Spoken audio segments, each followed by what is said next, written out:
On behalf of the Nigeria Economic Summit Group and our partners, we want to welcome you to this auspicious event of the Health Outlook post-launch event. I would also like to take a moment to welcome those that are joining us virtually from all locations. We want to say thank you and welcome. My name is Faith Yoha. I will be facilitating this session. Today's conversation is both timely and important. Nigeria's healthcare system sits at the intersection of economic productivity, human capital development, investment opportunities, and national resilience. As the country continues to navigate macroeconomic adjustments and to deliver a human capital that can help Nigeria economy transition to a structurally developed economy is very critical. At this point, I would like to state a few housekeeping rules. Please, let's ensure our phones are on silent mode. We also encourage active participation, especially during the questions and answer segment. Kindly keep your contribution, your questions concise and direct to the point. For those joining us virtually, use the chat box for your questions, your concerns, and your comments. To formally welcome us to and set the tone of today's event, we want to welcome Dr. Maurice Atoki. She's the facilitator of the Health Policy Commission of the Nigerian Economic Summit Group. You're welcome. Please, can we clap for her? Thank you. Thank you very much, Madam Facilitator. Thank you for doing this for us. Good morning, distinguished ladies and gentlemen, members of the Health Federation of Nigeria, and of course our very able president, who's joined us gracefully this morning. Of course, the members of the Health Policy Commission, who are also here with us. I want to start by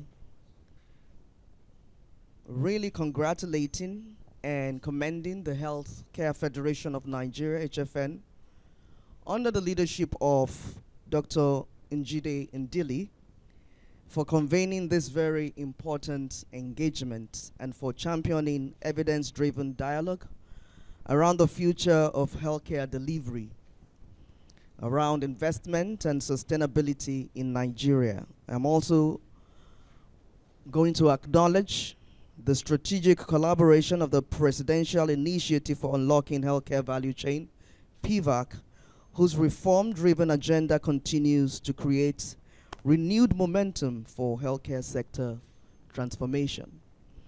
I must also commend the efforts of somebody who wears a double hat, the Vice President of HFN, Dr. Benson Coleman, but also the thematic group leader for Health as a Business of the Health Policy Commission of the Nigerian Economic Summit Group. I am sure is with us virtually. Dr. Benson, are you here?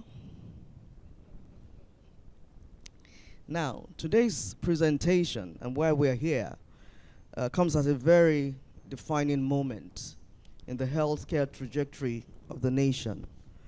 Across the world, health systems, as we can see, are being reshaped by demographic transitions, evolving disease burdens, technological disruptions, financing pressures, and growing expectations for resilient and equitable healthcare delivery.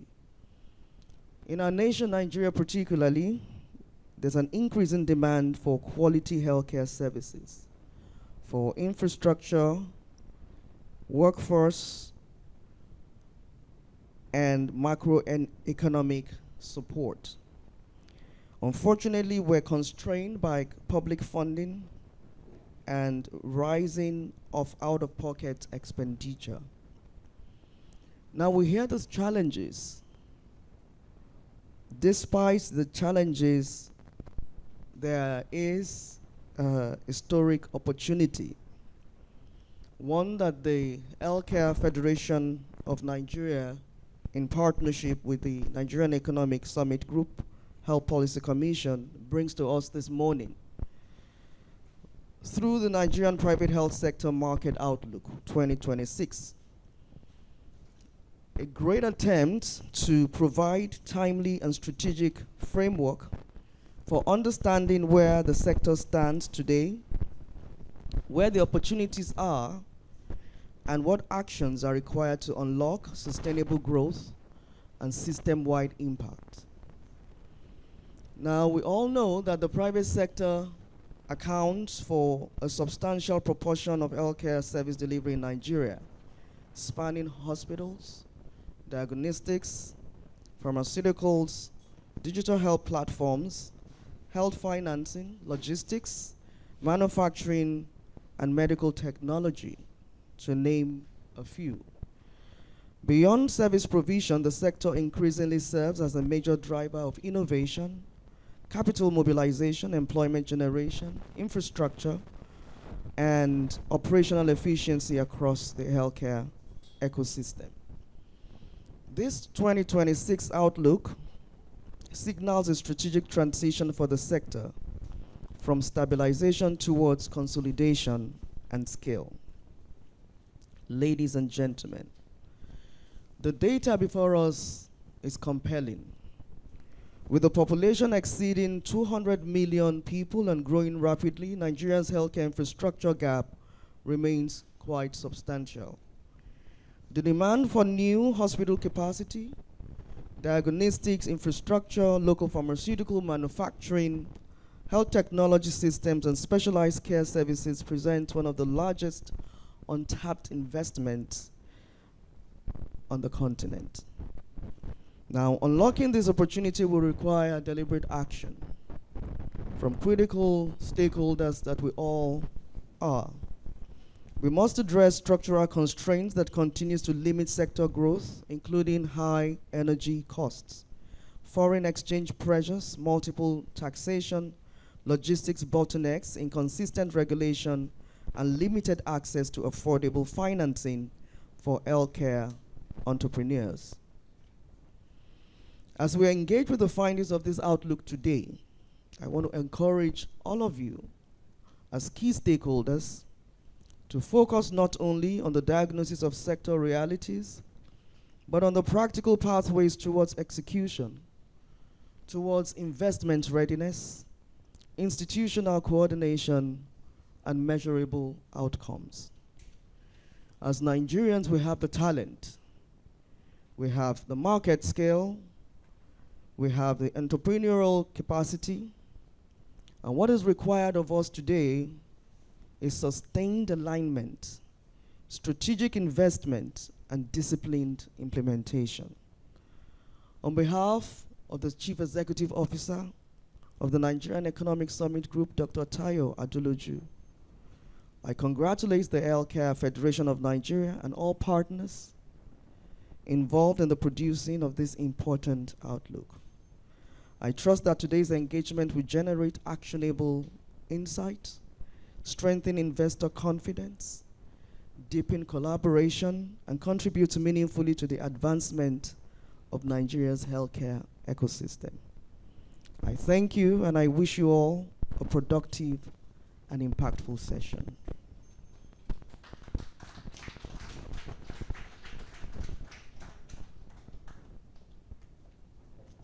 Thank you very much, Dr. Maurice Atoki. Thank you for the insightful opening remarks and for highlighting the potentials in the health sector and strategic importance of collaboration within the Nigeria's health sector ecosystem. Now we move on to the opening context, and to do that for us is our very own President of the Healthcare Federation of Nigeria, Mrs. Njide Ndili. You're welcome, Madam President.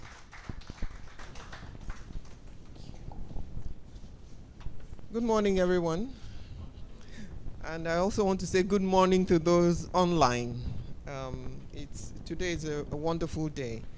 And I'm not here to make any speeches because I think we're going to get really in-depth knowledge of what is in this outlook, and I'm hoping that everyone has a copy because this book really should be the standard by which, the health system operates, especially for investors, for policymakers. So not to take up too much time, I want to say welcome to everyone.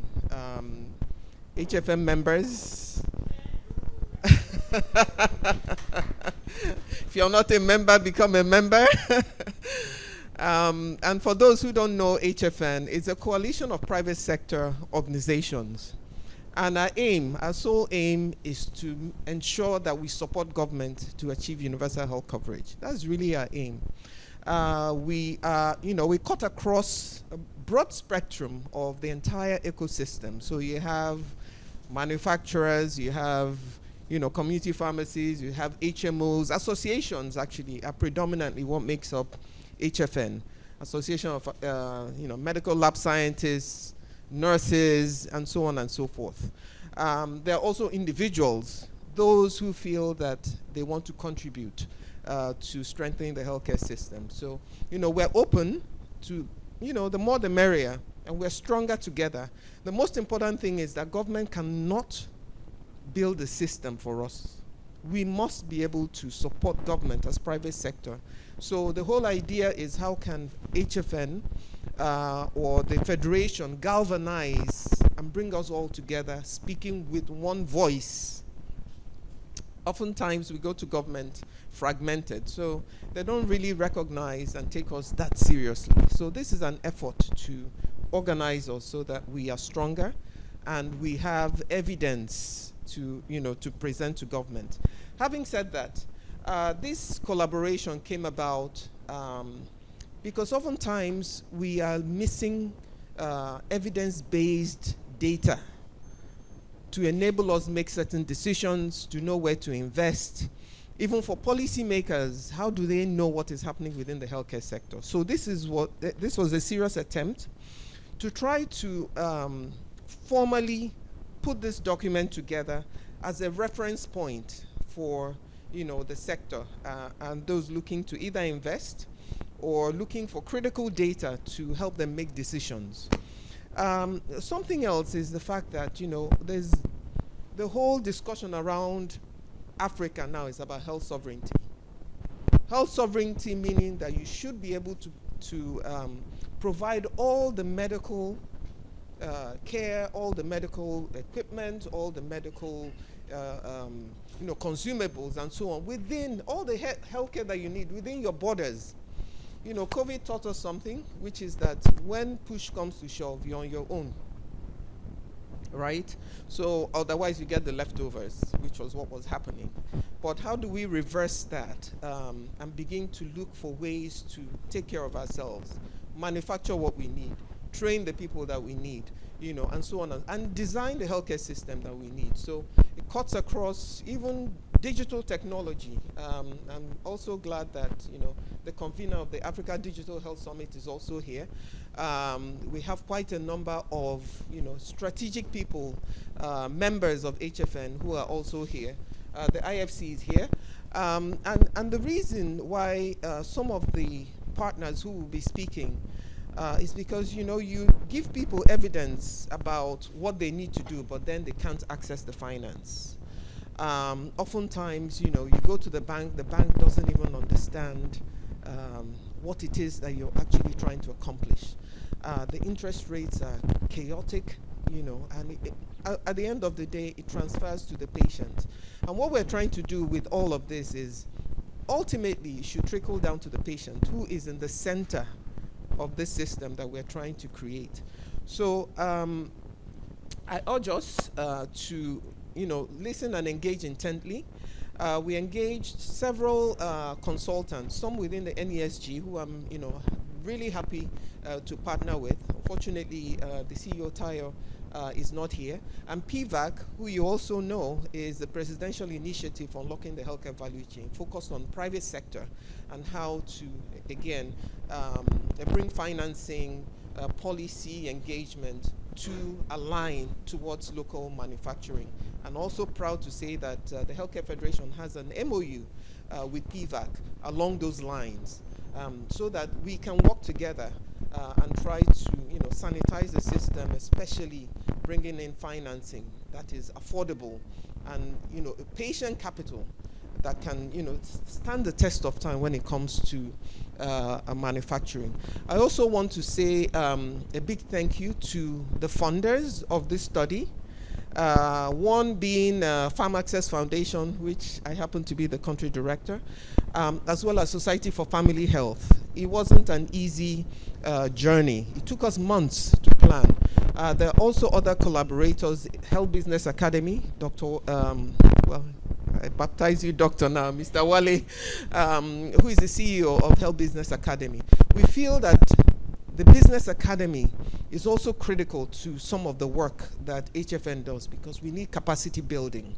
I think that we have been engaging in all sorts of discussions, and somebody asked me from the World Bank, so when you start all this manufacturing, where are you going to find the capacity to be able to run some of these institutions? And therein lies yet another problem. I can tell you for a fact that Farm Access on its own over the last 3 years has lost about 12 doctors to Canada. And we know that we're not alone. We have, talented people migrating. So how do we ensure that we attract them back? And that is capacity building. So we also have an MOU as HFN with the Health Business Academy to help us develop that track alongside capacity building, putting out, strategic content about what is happening within the healthcare sector. And, it goes on and on. There are quite a number of other partnerships that we're trying to establish, but the most important thing is credibility around the data that we put out. Credibility around some of the actions that we take, so that ultimately, it has an impact on the health system.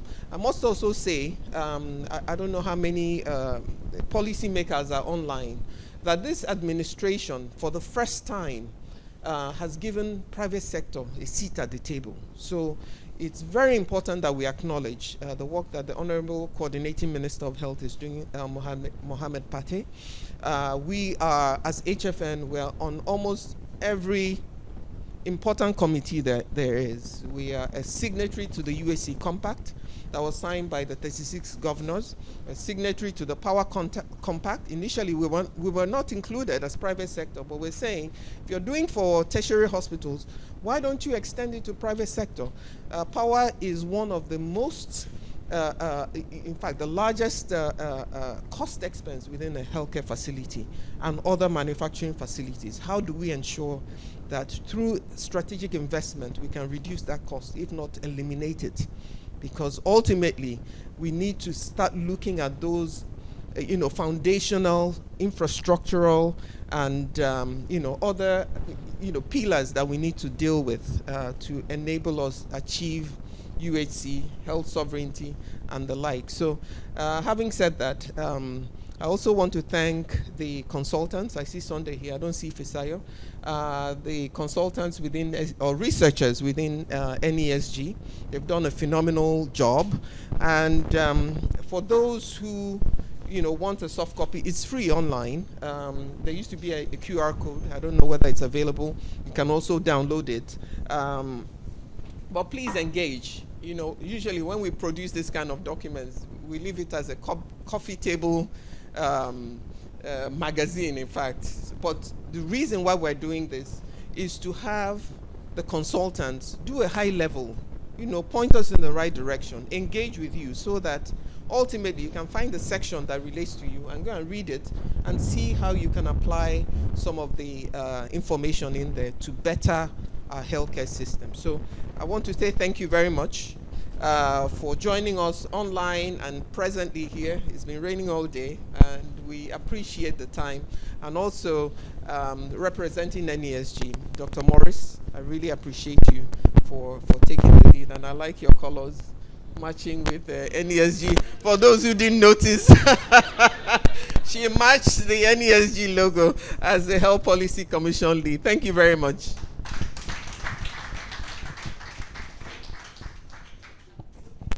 Thank you, Madam President. Thank you for highlighting the critical role of HFM and the need for collaboration across the health sector ecosystem. Thank you for also highlighting the importance of data-driven decision and advocacy.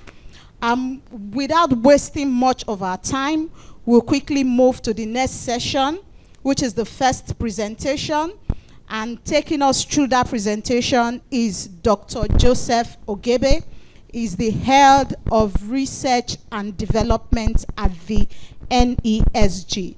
Is joining us virtually. Over to you, Dr. Joe. Is he ready?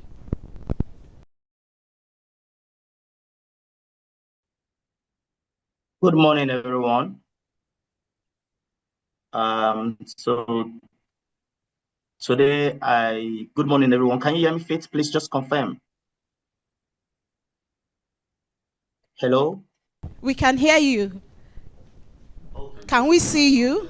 Can we see you? Yes. Can you see me? Not yet.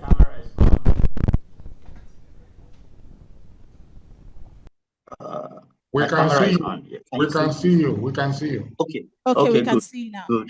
Good. Thank you. So good morning, everyone. So today I'll be presenting key findings from the Nigerian private sector outlook, which we did, which was published early this year. My name is Joseph Ogebe, and so basically the study presents evidence-based insights.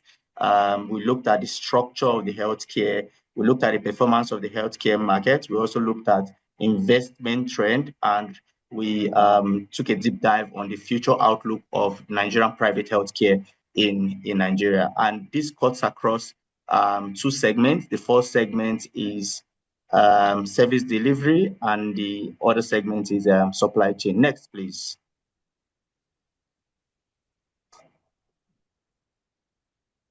Next, so the first I will talk about is on the methodology.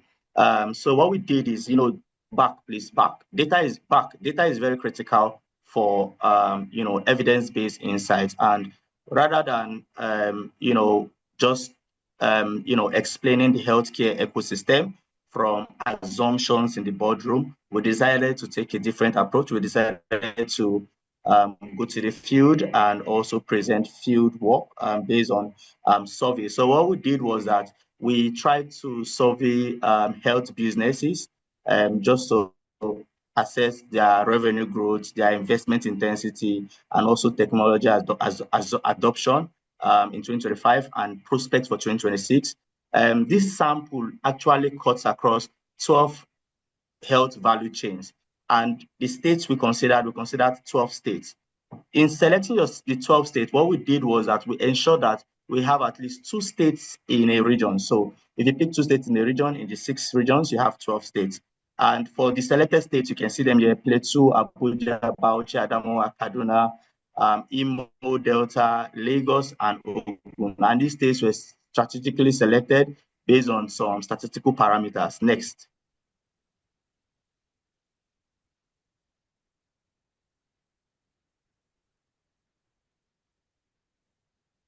So the next slide shows the selected states.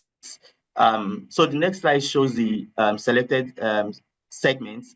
Basically, we covered 825 private health care organizations. And from this 825, we segmented it into 2. Service delivery, we looked at businesses that try to provide health services, such as telemedicine, e-health providers, PPMVs, laboratory operators, and diagnosis centers, and e-pharmacies, and the like. We grouped this segments into service delivery. Then we have another segment which we call supply chain. These are pharmacy markets, pharmaceutical manufacturers, original equipment manufacturers, and energy solution providers. We describe all these group as supply chain. So basically, we sampled more of the service delivery businesses, 662, while for the supply chain, we sampled 163. And So when we took a look at this, just to ensure that we have a robust sample size, we also try to make sure that the sample is representative. So we go to those clusters where we have some of this business and make sure that we randomly sample businesses. So the sample size entails both large and small firms. So the key findings from this, from the research we did, basically the key findings are divided into 4 prongs. The first one is on revenue, and for each of these 4 dimensions I will be explaining, it will cut across the segment service delivery firms, which I described earlier, and also supply chains firms, which I also described earlier.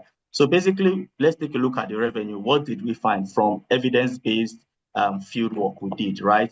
The first thing we noticed is that revenue growth remains modest.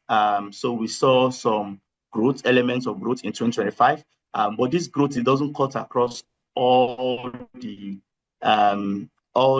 businesses in service delivery.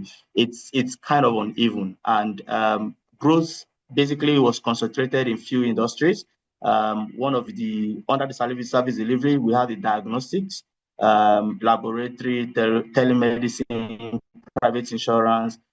We saw high growth in those sectors. But some other sectors, like some other businesses like hospitals, PPMVs, and the likes, we didn't really see significant growth in those sectors. So basically, what we notice is that growth exists, but scale is the missing middle. So you can grow, but to scale is a challenge. So most of these organizations actually do less than 10 million naira annually from their revenue. So this is very poor. And why? Because when you consider some of those smaller businesses, they are not able to scale. And I will explain the constraints to scale later in our presentation. So also what we also notice is that revenue is happening. We can see revenue, but this is concentrated in just high performing segments, very few segments. Then the next is also supply chain. The story we saw in service delivery is similar to what we also got in supply chain. 66% of firms, noted that they experienced revenue growth, but also this revenue growth, is kind of divided across the supply chain, segments. Most of them, actually half of the supply chain segments, they said that they told us that they make about 10 million naira actually as revenue, which is also very poor. We see potential for expansion. We see increase in demand. So, they also said there is demand, but to scale up to meet those demand, we have constraints, and I'll explain those constraints later. So for the OEMs and the retails, we see that they make about 5 billion in revenue annually. So these are the big high sectors in these segments. Then aside from revenue, we move to capital intensity. But, what we also notice under the revenue is that while revenue growth tells us about market activities, investment tells us whether a sector can really scale. You can be making revenue, and there is demand, but you can't scale. What constrains you from scaling up is the investment. So we are talking about capital and investment intensity now. So what we notice from the field is that we have limited capital depth. 91% of service providers, they said they invest about 50 million naira annually into their business, and this is actually weak. And so the biggest challenge, what we notice under the service delivery, is that the healthcare today is, we have demand, but capital formation is key. It's a problem. And investment is also concentrated in just large scale investment into large scale sectors. Those guys make about 200 million in a year, but those people are less than about 10% of the service delivery which we sampled. Then for supply chain, under your capital and investment intensity, right? We also notice that they have a weak capital base. In fact, 83% of firms said they make less than 50, they invest less than 50 million naira annually into their businesses. This is also weak. So the challenge is also capital formation is very poor, both in the supply chain and also service delivery. We see in service delivery, About 90% say they invest less than 50 million annually, while in supply chain, about 83% say they invest less than 50 million annually. Most of the firms investing 200 million and 500 million, they are very minute. So that limits, with the low capital formation, it limits ability for firms to scale up even when there is demand. Another big factor we try to look at is the technology adoption. So because we know that technology can actually help you to reduce your cost and also, meet up with demand, right? We wanted to see how businesses have been able to, embrace or adopt technology. And this, we looked at the service delivery segment and also the supply chain segment. So basically what we noticed is that technology adoption is concentrated in administrative functions, and admin functions, things like billing, lab tools, and the likes. But the main clinical work, we've not seen high technology integration into the main clinical and medical work. Things like EMR and EHR, we have technology adoption about 7%, which is very low. We see some kind of sector polarization also in terms of technology adoption. We see, businesses that are into PPMVs and some of these hospitals and clinics, they lag in terms of technology adoption. So it's very important for firms to actually try to embrace technology adoption. This is some of the recommendations we also highlighted for you to increase scale and also try to improve your revenue growth. And then also we talked about the constraints. Basically, the constraints were not new to us. What businesses complained, there were 3 constraints they complained about. The first one is high operating environment. The second is access to finance, and the third is operating costs to buy capital equipment. But I will just focus on high operating environment because this is highly tied to the macro environment, the macro reforms we've seen in recent time. We hear businesses talk about the cost of operating their businesses, such as using generators or alternative power solution that it's very expensive, and this eats deep into their cost of operation. We also hear businesses talk about the cost of getting finance and also access to finance. Like most times you get about 20-30% loans from the market, even when you know that you have demand, right? To get finance to scale up or to increase investment is a big challenge or a big constraint that most of these businesses talked about. And another one is also the cost of capital equipment. Then we have some other smaller complaints like, like infrastructure, logistics. This was highly dominated in the service delivery segment. Then the next I will talk about is the private sector health outlook and what we notice what we look at what we expect in 2026 and also the year beyond. Basically, we dimension this into 2 segments: the short term and also medium term outlook. So overall, what we see is that structural pressure persists. Firms continue to report high operating costs, financing challenges, and limited buffer, but confidence remains elevated. So despite these structural challenges, right, confidence in those firms remain, elevated, and they are optimistic. And this cuts across both the supply chain and also service delivery. But for growth expectations, the sectors increasingly expect demand expansion, investment growth, and deeper market opportunities. But they've also asked for, to see how government can help, reduce some of the structural constraints which actually impedes their growth and investments.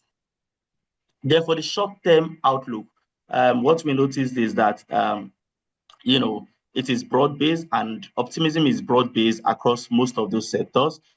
Supply chain and service delivery, they express stronger sentiments about 2026, that 2026 will be a better year. They are optimistic about 2026, that 2026 will be a better year in terms of their revenue, in terms of reduced cost, and also in terms of technology adoption.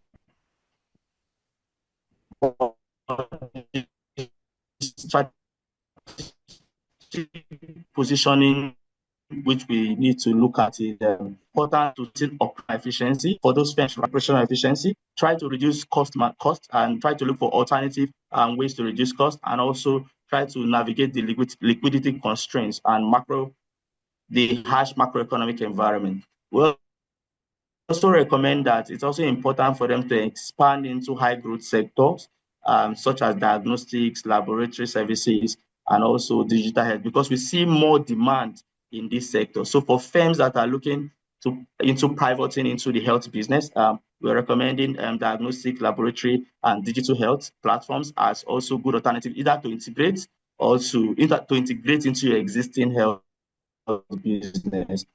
And technology adoption is also very important. That's what we also recommend in 2026. But in the medium term, we see deep confidence in expansion, especially in the services ecosystem. The strategic recommendation there, we're saying that it is important to invest in capital expansion. It's also important in the medium term to invest in technology adoption, and very important also is your workforce capability. So this workforce capability came out strongly across businesses. Some of them complained of the Japa syndrome, that most of their workers, most of their experts have also traveled outside, right? So it's important to invest in workforce capability and see how to retain most of the workers in the country. Then it's also important to strengthen scale, and also to improve supply chains and see how to be more resilient in the medium term. So in summary, Nigeria doesn't have a healthcare demand problem, right? What it has is an investment problem, because most of the businesses complain that they invest less than 50 million naira in a whole year. So if you compare this is nominal term, right? If you compare this in real term with other countries, you see that this is very, very low. And another closing part is this: opportunities in the health business is enormous, but opportunities without scale will not transform into health outcomes. Thank you very much.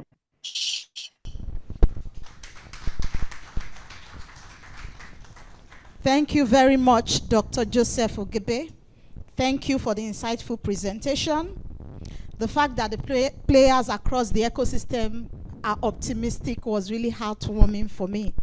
And the importance of access to finance, investment in technology adoption, and workforce capability was really loud. We'll now move to the deep dive presentation, the second presentation, where consultants will provide more detailed analysis of the report, findings, sector trend, opportunities, and recommendation. Our first speaker, there are two speakers, two consultants in this session. Our first speaker will be talking.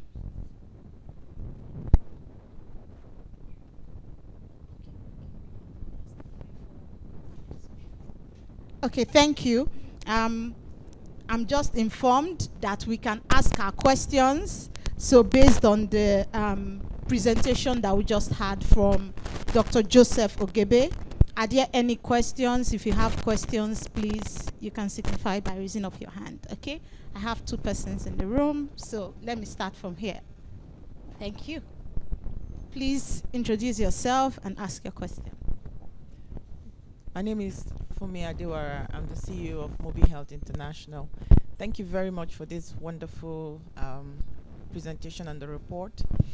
I note I work in the health, digital health space, telehealth specifically, and it's heartwarming to see that there's increasing uptake in digital health in telemedicine. The report states that there's still a bit of course, about 50% of pharmacies are adopting telemedicine, which is very good. It aligns with what we know. But there's also that there's still skepticism within the space about telemedicine adoption from the report. I just wanted to have more insight into why we still have that, if the report can be more elaborate. Thank you.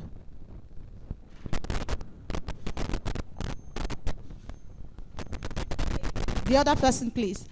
Dr. Joseph, are you still online? If you could help just summarize, I think I have network. Okay. The network was breaking.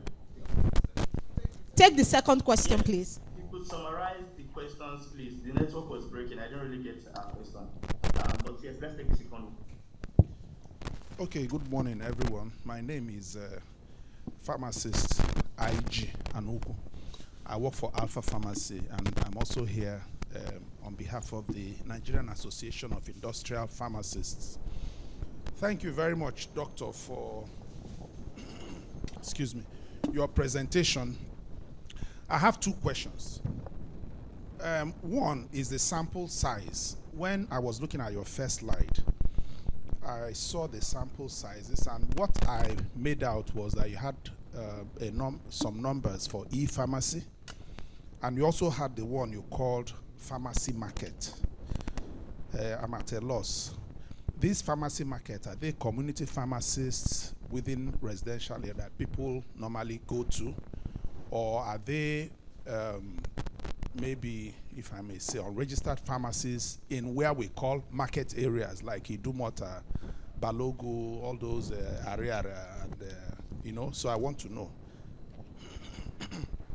Because these sample sizes will certainly affect the outcome of the research. Now, the ones you call e-pharmacies, are they also pharmacies in locations then adopting technology to run e-pharmacy? So that is the first question, so we can understand the sample we are looking at. Like the first question, she was saying, you said that 50% of pharmacies are adopting telemedicine or digitalized. So he wants to know the optimism. Then the second is this optimism that we have, which is heartwarming. I wonder if you took time to find out why that optimism. We already, okay, sorry, the camera is behind me. Okay, sorry. We're already in the almost at the half of the year. So this optimism, is it because we are seeing more funds coming in, or is it because we are seeing a particular movement, or is just an optimism that Nigerians normally have? Just an optimism based on optimism. So let us know if you found out what is fueling, in practical terms, what is fueling this optimism. Thank you very much. All right, thank you. Over to you, Dr. Joseph. Did you get the questions? Okay. Yes, I got the second speaker, but let me respond. Then maybe you can try to also just repeat the first speaker. But let me respond to the second speaker. Okay. Sorry, I didn't get your name. Thank you very much. Very good questions. So basically what we did is that, so for pharmacies, like stores, when you go to get medicines, right? We classified all those as pharmacies, and also especially those that, integrates with maybe other service providers. Like I'm aware that there are some health insurance that integrates with pharmacies, that once they will just send your drugs there, then the pharmacist can also, try to give it to you or bring it to your house, so you can go and pick it up from there. So that's the kind of market we call e-pharmacies, but they are classified as service delivery. So this is how you look at it. Anything under service delivery, right?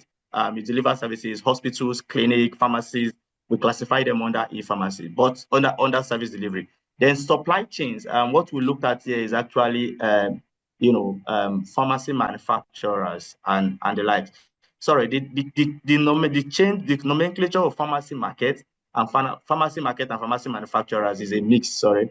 So it's the same thing. So I would just say pharmacy market and pharmacy manufacturers are people that actually produce drugs, right? So they produce drugs, and also then, but for the, sorry, just a clarification, I wasn't seeing my screen earlier.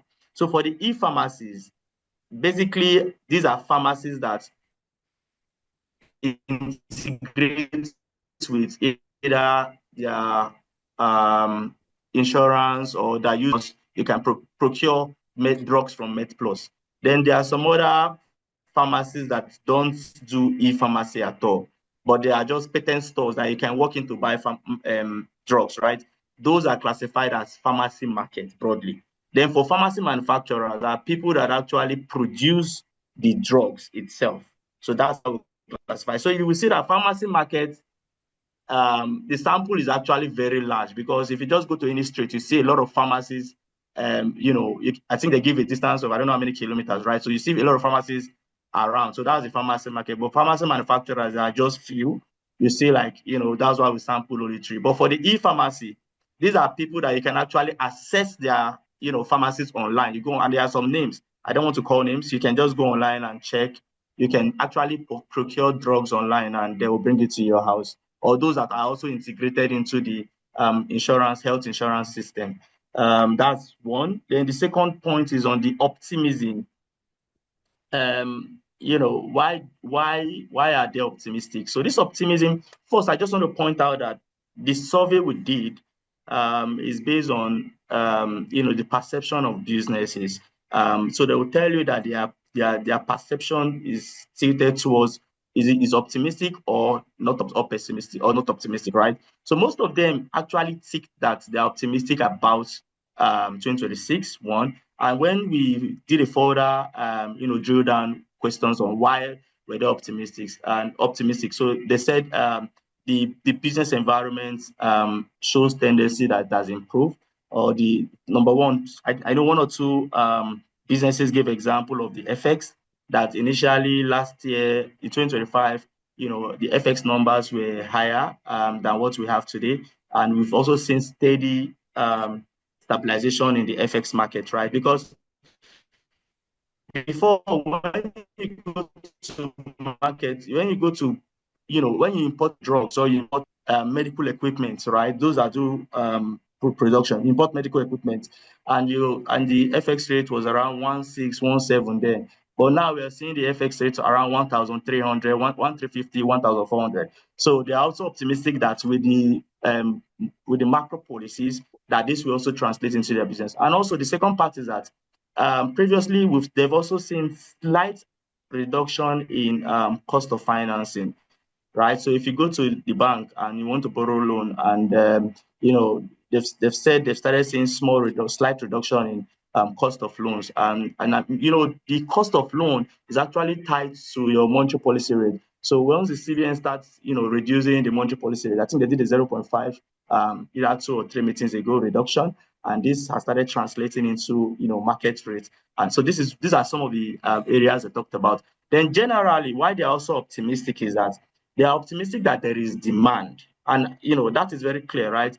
The health sector has an inelastic demand, because it's not like your Bonvita or your bread. You must surely pay for health, even if it's expensive. Once you have the money, you pay to treat, right? You pay to get medicines from stores and the likes. So these are some of the reasons why they are optimistic about 2026.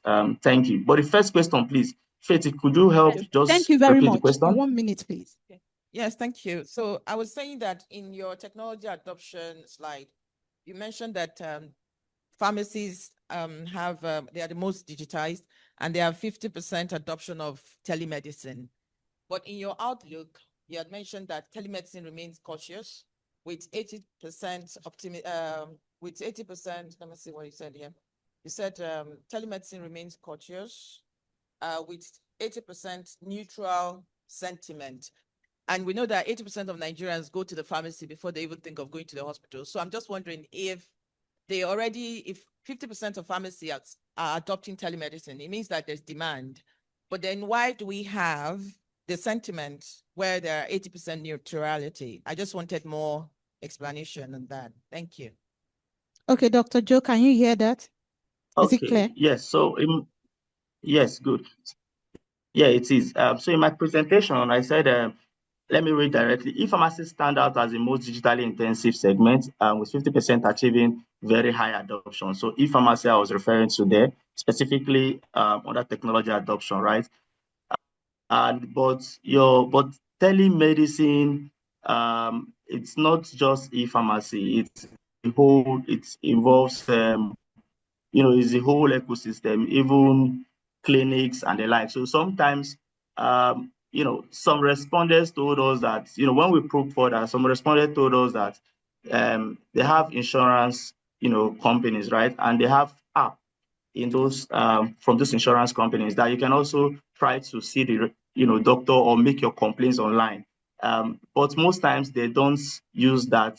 They don't use that app. So telemedicine is still the adoption rate for technology is still very low. So telemedicine is not just your e-pharmacy alone. It involves also communicating with your hospitals, trying to get medical advice from hospitals and other clinics. I just wanted to point that out also.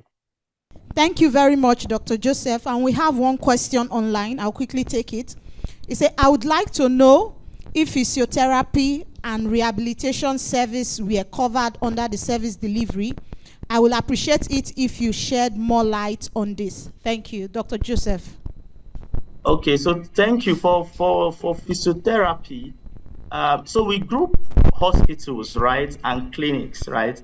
So we when we go to hospitals, and some of these things are also done in the hospitals, but for just physiotherapy service delivery alone, we didn't really touch that. But for radiology,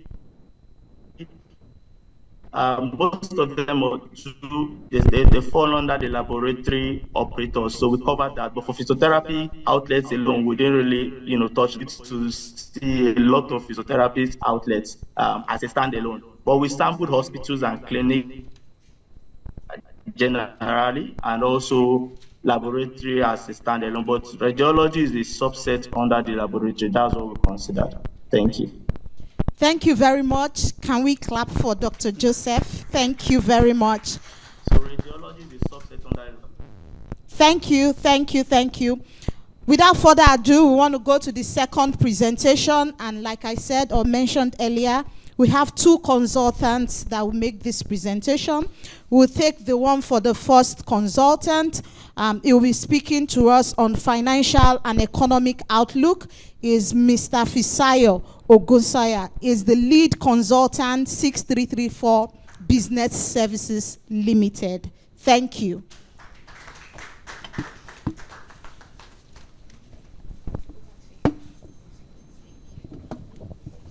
Good morning, ladies and gentlemen.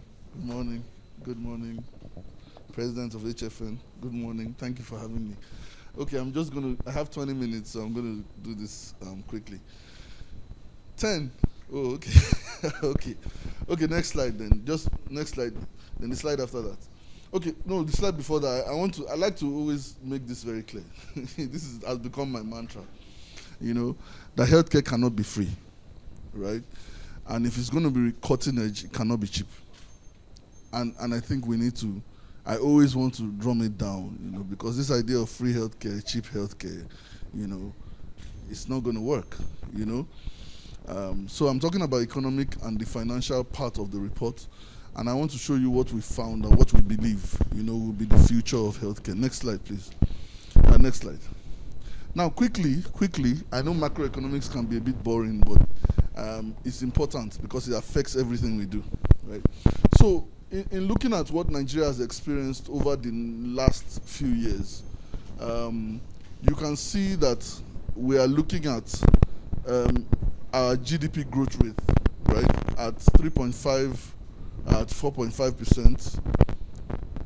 Now, from 2024, we had inflation from 30%, which was terrible, and everybody experienced it, even in the things you buy in the market, right? It's come down to about 23%, which is fueling some measure of optimism. However, it's still very high. 23% is still very high. Food inflation, drug inflation, it's still very high. So even though, and the conclusion of this is that even though we are seeing some fiscal loosening, where people can sort of begin to feel a bit free, it's still, we're not out of the woods in terms of what that means for macroeconomic, for an outlook. Next slide, please. Now, foreign exchange volatility, 2024 and 25 were just a rude shock. Coming from 2023 where we were doing 640. In fact, from 2022 when it started to go up, if you had a good CFO, you would start, and you wanted to buy an MRI in the coming year, you start to tell him, oh boy, we know that we are buying an MRI, you better go into forward transactions or something to ensure that we're not exposed. And to say that healthcare businesses in terms of human resources are now no longer just healthcare practices, if you understand what I mean. The business of healthcare now is going to demand specialties that we didn't consider before 10 years ago because of the forces that can act on the business from the external, from the outside. So, for instance, if I use your CFO again, you're going to have to hire a CFO if you have a big hospital. You're going to have to hire a CFO that has treasury competence now. He's going to have to not just tell you how the business has performed in terms of numbers, but he needs to do some balance sheet protection. And balance sheet, if you do value chain, anything, because we depend on imports. So you see how the foreign exchange went up. Now let me warn that the stability we enjoy and the little decline in 2026 is largely due to the fact that we are not importing as much petroleum products, right? The fundamentals of the economy may not have exactly changed. We have not actually started to manufacture much that would lead to that decline, but we are reducing our dependence on importation of forex. So that's a fragile stability, it's just something to consider. Next slide, please. Okay, so in terms of our budget, and this is something I want you to see, we have a deficit budget as usual. So 58.1 trillion minus 34. Our revenue is 34. So that budget is deficit, and it's expected that we'll finance it through borrowing, and that has been the active part of financing the budget. Recurrent expenditure is about 26%, capital 44%, and debt service 26%. So if you were a business and you were using 25% of your revenue to pay debt, you can imagine what that would look like, And then essentially the conclude. Okay, I'll go to a conclusion slide. In terms of sectoral allocation, you can see that this line called economic activities is the largest line, and then we have healthcare somewhere further down at 2.4 trillion. So the government is, even though the government is planning to spend and stimulate the economy, healthcare, I can't say is a priority. And there's a reason why I'm bringing this all out when I show the conclusions. Next slide, please. So the conclusions or the implication of this, and I want to just make it quick, is that our budget is fundamentally security-led, right? Infrastructure-driven, fiscally centered, strong capital investments to stimulate the economy out of what we thought or what we saw was a recession. About 41% of this is deficit financed and heavily reliant on borrowing. Health remains one of the lowest funded core sectors. We consider it a core sector because it's human capital, but it's still one of the lowest funded. What that means essentially is that the government will not have the funding to go into a lot of capital projects, especially when it comes to healthcare, right? And there's an opportunity there, right? Nigeria's health sector expenditure is largely focused on primary healthcare, immunization programs, and maternal and child health care. Again, there's an opportunity there, especially for those in the value chain of commodities, essential medicines, vaccines. There's an opportunity there. Nigeria's debt servicing consumes 26%. This means, of course, fiscal flexibility is limited. Heavy reliance on capital expenditure to stimulate our GDP. Fiscally sustainability, like I said, depends on oil performance and FX stability. So, no matter what sector you work in, we are all spending oil money for now, right? And it's important that you also understand this in case you say, oh, I'm not in oil and gas. No, for now, until we open up other primary industries that sort of drive our production. Next slide, please. All right. So in moving into the healthcare sector, we always say that the demand side, health financing is the connection between the demand and the supply side, right? So the demand side for us is those that pay for healthcare, largely your health insurance out of pocket and all that. And your supply side is those that provide healthcare. So your health providers, everybody on the supply side. Now, we're now thinking about health financing being the connector. So health financing in the middle, trying to connect the demand side to achieve what we call a circular flow of income, right? So the income goes, and that's what drives the economy. So I'll talk about health financing and the position of health financing next. Next slide, please. Now, we always say that Nigerians spend $2 billion on medical tourism. And this is very good, and I found a lot of people build 100-bed hospitals on this premise, that we want to capture the medical tourism expenditure. But did you know that Nigerians spend another $8 billion at home? Right? So total health expenditure is about $10 billion. So while you are chasing the $2 million that is on medical tourism, there's another $8 billion that's spent at home. But the question is, where do they spend it? And I think that's the big opportunity one. And the conclusion of this is there's an opportunity at home. However, there's no data as to disaggregated where do they spend it, right? So one of the biggest opportunities, and I want to, because I don't have a lot of time, go into where opportunities are now. So with each slide, I'll go into the opportunities. One of the biggest opportunities is going to be digital health in no order of opportunities, but it's going to be digital health. I'll tell you why. Because there's no data, right? Anybody that can become a data aggregator, right, to tell us where this $8 billion is going to, will make a lot of money, right? So you, boys, rough, it's dirty work, right? It's dirty work. So if you can find that opportunity to tell us where the data is, where the money is going to, because the minute the IFC Red Book came out and told us $2 billion was going out, you started seeing big hospitals chasing it. If you can tell us, oh, it's going to traditional birth attendants, or it's going here, then the money will chase data, right? That's one opportunity. So digital health platforms, health information exchanges, EMRs, just expect to see those things become very proliferated in the next few years. Next slide, please. Now, in terms of our health financing landscape, out of pocket between 68 and 75, here or there. If you look at the national health accounts, there's another called other private, so we just lumped it together. Government expenditure 12 to 15, donor expenditure 5 to 7. Now, I must say quickly that no nation can finance its growth on the goodwill of others. So we have to find a way. We have to find a way to be strategic about this. So we have heavy dependence on out-of-pocket, underfunded public health system. Health insurance is still 5 to 8%. Dependence on external funding, especially disease-based programs like malaria, tuberculosis, HIV. In fact, we are setting something up in Nigeria called the ATM, and it is really largely donor-funded.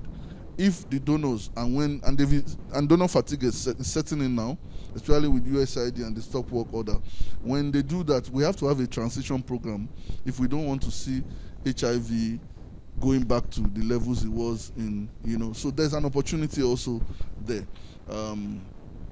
Now, next slide, please. In terms of health insurance, NHIA has 5 million enrollees, largely civil servants, police, and all that. The state health insurance scheme have collectively about 14.5, with Delta State leading and then Lagos State coming in second. Private health insurance, total number in the whole country is 1.8 million. This is quite, disappointing, and it's disappointing because 200 million people, only 1.8 million in private health. And this is HIMCAN. This is HIMCAN data. So it's quite interesting. And did you know that of the 1.8 million people, 1.2 million are in Lagos? So the goal for policy should be to widen the sky, because it's too narrow as it is. The goal should be widen the base so that more people can find ways, to widen the base of insured. Because the minute, if we can cross to 50% insured population, nobody's going to beg private sector to invest. It's going to be, everybody will be rushing to invest. And then, of course, out of pocket is now largely now, I must mention that these health insurance schemes, the benefit packages are so lean that, it's not, so it's just like, almost like something that you wonder if it's really, going to work. But it's a start, right? And you know how health insurance works. The deeper the pot, the wider the benefit package. So hopefully, our health insurance thing, when it becomes 100-year-old like the Dutch one, would would be able to cover cancer treatment. You know, that's the prayer. Next slide, please. Now, I have 2 slides that show health insurance, the largest health insurance agencies and their number of enrollees. The second slide shows the health insurance agencies and the list. I decided not to present it here because this one shows the largest. Now, you can see that even the big names, you wonder how they survive in terms of business, because health is a game of numbers, right? It's a game of numbers. And I like the fact that Dr. Joseph said it early, that without scale, we are not going to see the kinds of prosperity or the kind of outcomes that we want. So even your AXA Mansa just has less than 350,000 enrollees, you know, and this is NHIA data directly, so nobody can contest this, you know. Now, on my other slide that I refuse to show, there's a HMO with 2,500 enrollees, you know. Maybe that's the H without the M and O, but next slide, please. You know, so one thing that's changing is this is the traditional flow of essential medicines and drugs, right? So you have them coming largely from India, China, and the US, right? Going to local manufacturers and their reps, and then import distributors, the large names, and they send either to the open market or send directly to facilities. Very simple flow, right? But the biggest buyer of these things previously were the USAID and, you know, the Global Fund and international donors, you know, interestingly. And after the stop work order by President Trump, Nigeria woke up, or Nigeria was waking up, but he hastened our waking up to start seeing the need for us to revise the flow of essential medicine. So next slide shows what is happening now, right? And it's important, you know, and I say this to pharmacists even more, that it's important that we pay attention, that the landscape has changed. It's not changing, it has changed. The manifestation of that change will show in the next 2-3 years, but it has changed. So you have local manufacturers being the policy thrust now. But you know that local manufacturers cannot cover all the SKUs, right? But there are opportunities. And if you are in that field, you know the opportunities, right? So you find a lot of people now going into beta-lactam, things they never used to do locally before, because there are opportunities, right? And it shields us from that foreign exchange. Now, one thing happens when health insurance becomes mandatory. When it becomes mandatory and enrollees grow, health insurance agencies suddenly realize that, wait a minute, I'm the biggest buyer of XYZ. Now, if I'm the biggest buyer of XYZ, then can I go into contract manufacturing? Can I start doing things? And this is where aggregation now starts to happen and scale now needs to take place. I'm rounding up. So it's now going to go into what we call Medipool, which is Nigeria set up its procurement agency, and then it goes to long-haul distribution. Now, this is something new in our landscape called drug management agencies, right? Every state has now been mandated to set up a drug management agency, right? No more central stores, drug management agencies that will now supply to the public system. Now, I know you will say, oh, but this is the public sector. If they get it right, on the off chance, and you know we are doing strategy here, if they get it right, then they will crash the cost of drugs. And as a private agency, what you will find is that your patients will come for consultation and they will go to the public to buy the drugs if you don't plug in, you know. So let's start thinking about, yes, it may not be immediate, it might be mid-term, it might be long-term, but the game is changing. Next slide, please. I'm almost done. Now, another thing that's happening is the advent of hospital chains. Again, because of scale. People are now understanding that these silos do not help anybody. We have a slew of older doctors who send their children abroad. Their children are doctors, they are not interested in coming back to Nigeria. So they are selling hospitals are for sale at an alarming rate. And some smart people who are building ecosystems are buying up or operating. Right, so that's something that's happening in the ecosystem. So one case study is, and I just wanted to show case study so you can see it's really happening, right? It's Afia Care, right? You see Afia Care, Al Jalad Plus, Al Jalad Port Harcourt, Erom, Oakwood, and very interesting, Bastion, which means that Afiake has acquired the yam and the knife. The only thing now is they want to buy pepper eggs to make an omelette, to ensure that everything is what in-house. What they are doing here is they have demand side, and then they have supply side, and then they want to achieve a circular flow of income. That is the future of healthcare service delivery. Ecosystems within ecosystems, right? Now, what they've done here, Oakwood will be the flagship. So if they buy an MRI in Oakwood, they're not going to buy in all those places. So they can cluster vision their equipment instead of over-investing and waste. So all the smart people, and this is not a doctor-led, that's another thing, it's not a doctor-led movement. So smart businessmen are coming into healthcare that are going to increase efficiency, and you will find out that if you are not efficient, they are going to be more productive, and they will crowd you out of the market if you don't build the business of healthcare. Next slide, please. The other one is opportunities, like I said, for local manufacturing. The Federal Ministry of Health has said will prioritize local manufacturing. Once people build that capacity, they will start to ban on a heavy scale foreign manufacturing or contract manufacturing, whatever it is they are doing. And so the question is this, Nigerians, we can be skeptical. And I said, no problem, but just pay attention to what the government is doing, right? Even if you're going to be skeptical. Next slide, please. Another thing is public-private partnerships. I want to stress this very keyly. Public-private partnerships present an opportunity, present an opportunity for growth that as a private standalone you may not have. Why? Because in the P's of health, the government brings the patient, right? You may not have. So imagine one of the first PPPs we did when I was at Farm Access with NGD was Igbobi. Igbobi is a 450 orthopedic hospital that never had an MRI or a CT scan. And when they were asking me for the justification for putting an MRI or CT, and we did do it. It cost us $1.7 million. We funded it.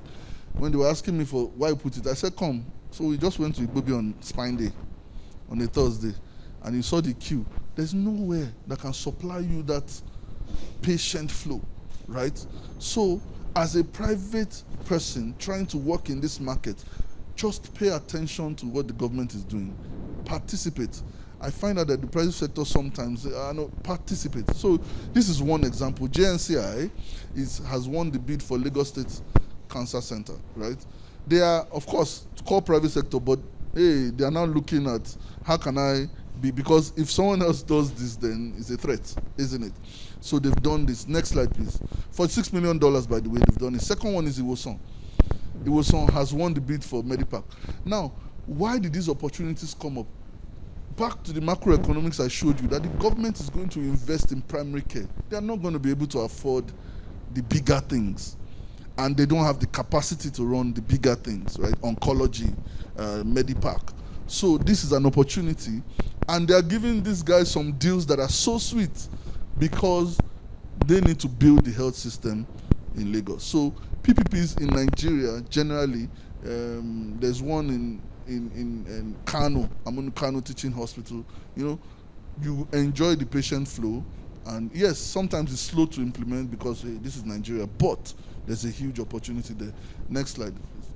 All right, so what investors must bear in mind, this is my second to the last slide, I promise. First one, Nigeria's healthcare landscape is changing. It may be happening slowly, but it is happening. Stay alert. It's just like when telecoms came to Nigeria. I remember the first set of SIM cards we bought for 50,000 naira. It was ridiculous, but somehow we got it right. It was slow. I remember when 1999, the first political dispensation after the military, and responsible people refused to run because there was so much skepticism. But that was the House of Assembly that they carried chair and stone each other. You know why? Because of the caliber of people that said, oh, look, I have nothing to lose, I'm going to run. So this is what I'm saying. I'm saying that we will get this healthcare sector right. It might take 5 years, it might take 7 years, but there's a window for that opportunity. Don't stay in your box, right? Just pay attention, policies change, and one day, the day mobile money policy changes, health insurance has changed forever, right? Because microeconomics, microinsurance now sets in, and another set of billionaires will be raised in the health insurance sector. Second thing, sorry, go back. As you plan to invest, do not ignore the fiscal space. Correctly discern the market, what the market is ready for. Don't overinvest, right? So I find people now get passionate and say, okay, I'm going to get a 3 Tesla MRI and a 640 CT scan. Is it going to show you your destiny? Why do you need a CT scan? You understand? There's one in Lagos now, and for the last 10 years, because nobody's going to afford it. So if a Toyota can do the job, there's no need for a Rolls Royce. So please, follow the market. Sometimes the market is not ready. People are talking about 200 beds, and they tell me there are 200 beds in India, 500 beds. I said there are 300 million millionaires in India. Be careful. Anything over 80 beds in Nigeria at this moment will struggle. Be careful. You might, if you come ahead of the market, you might be the one that will suffer for the rest of us. So be careful, right? Succeeding in the market is a game of numbers. Find innovative ways to scale, right, at low costs. Also, do not ignore what the government is doing. Rather, participate. A lot of PPPs would be lucrative, right? Last slide, please. So in terms of recap, right, areas to focus on. One, local manufacturing of medicines. The government has said it. It may be slow again, it's going to happen. I know at least 3 pharma companies that have expanded twice in the last 2 years, built new lines based on this, right? Scale in hospital operations, i.e. hospital chains in different parts of the country is happening already, right? It's not about building one. I mean, I would rather have 5 20-bed centers than 100-bed centers, even for managing energy and managing all that. So having that skill can help you mop up patients and all that. Public-private partnerships for large, expensive and specialized centers are going to be lucrative. Lagos has proven that. Kano has proven that also. Opportunities along supply chain of essential medicines, logistics, last miles, pharma-grade warehouses, all those things will need to be rented. If your own is just to rent out your warehouse, there are opportunities, logistics, buggies, things that can go to the last mile. It's just going to be a huge opportunity space. I think finally, healthcare data aggregation and management is going to be big. Every state now I'm hearing wants to set up a health information exchange, right? EMR adoption is going to increase. Laboratory information systems, pharmacy software, but that aggregation and monetization, that's something that is going to happen in the next 3 to 4 years that people are not looking at now. Monetization of healthcare data. Thank you very much. Thank you very much, Mr. Fisayo. Thank you for the very insightful presentation. You've taken our time. We wanted to ask questions, but we'll take the question after the second presentation. Please just note your question down. We'll go straight to the second presentation. But before the second presentation, I just want to quickly read some comments from online. First, I want to thank those online for staying with us. So the first question that we read from online that was about physiotherapy and rehabilitation was from Funke Akanle. So we want to say thank you. Now we have 2 comments during Mr. Fisayo's presentation. I will read it.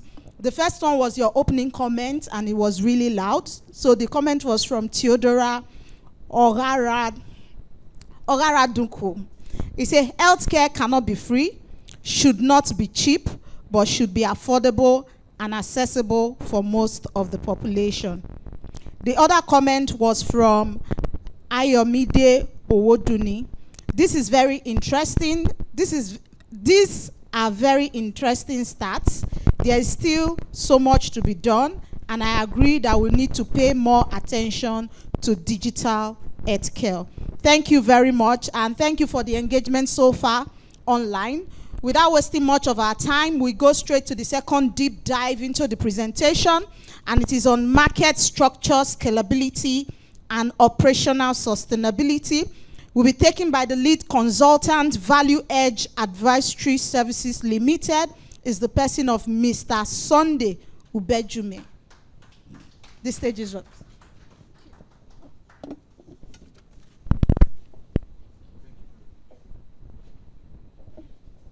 Good morning, everyone.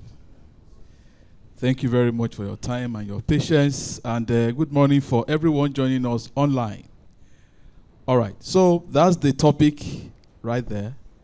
Yeah, so we'll be speaking to the structure of the market. We've been hearing scaling and scaling in the last two presentations, and how we can also sustainably manage our business operations. Of course, taking a cue from the report. Next slide, please. All right, so let's quickly start off with the market structure. All right, now the buzzword now is that, the market structure in Nigeria as far as health is concerned is fragmented.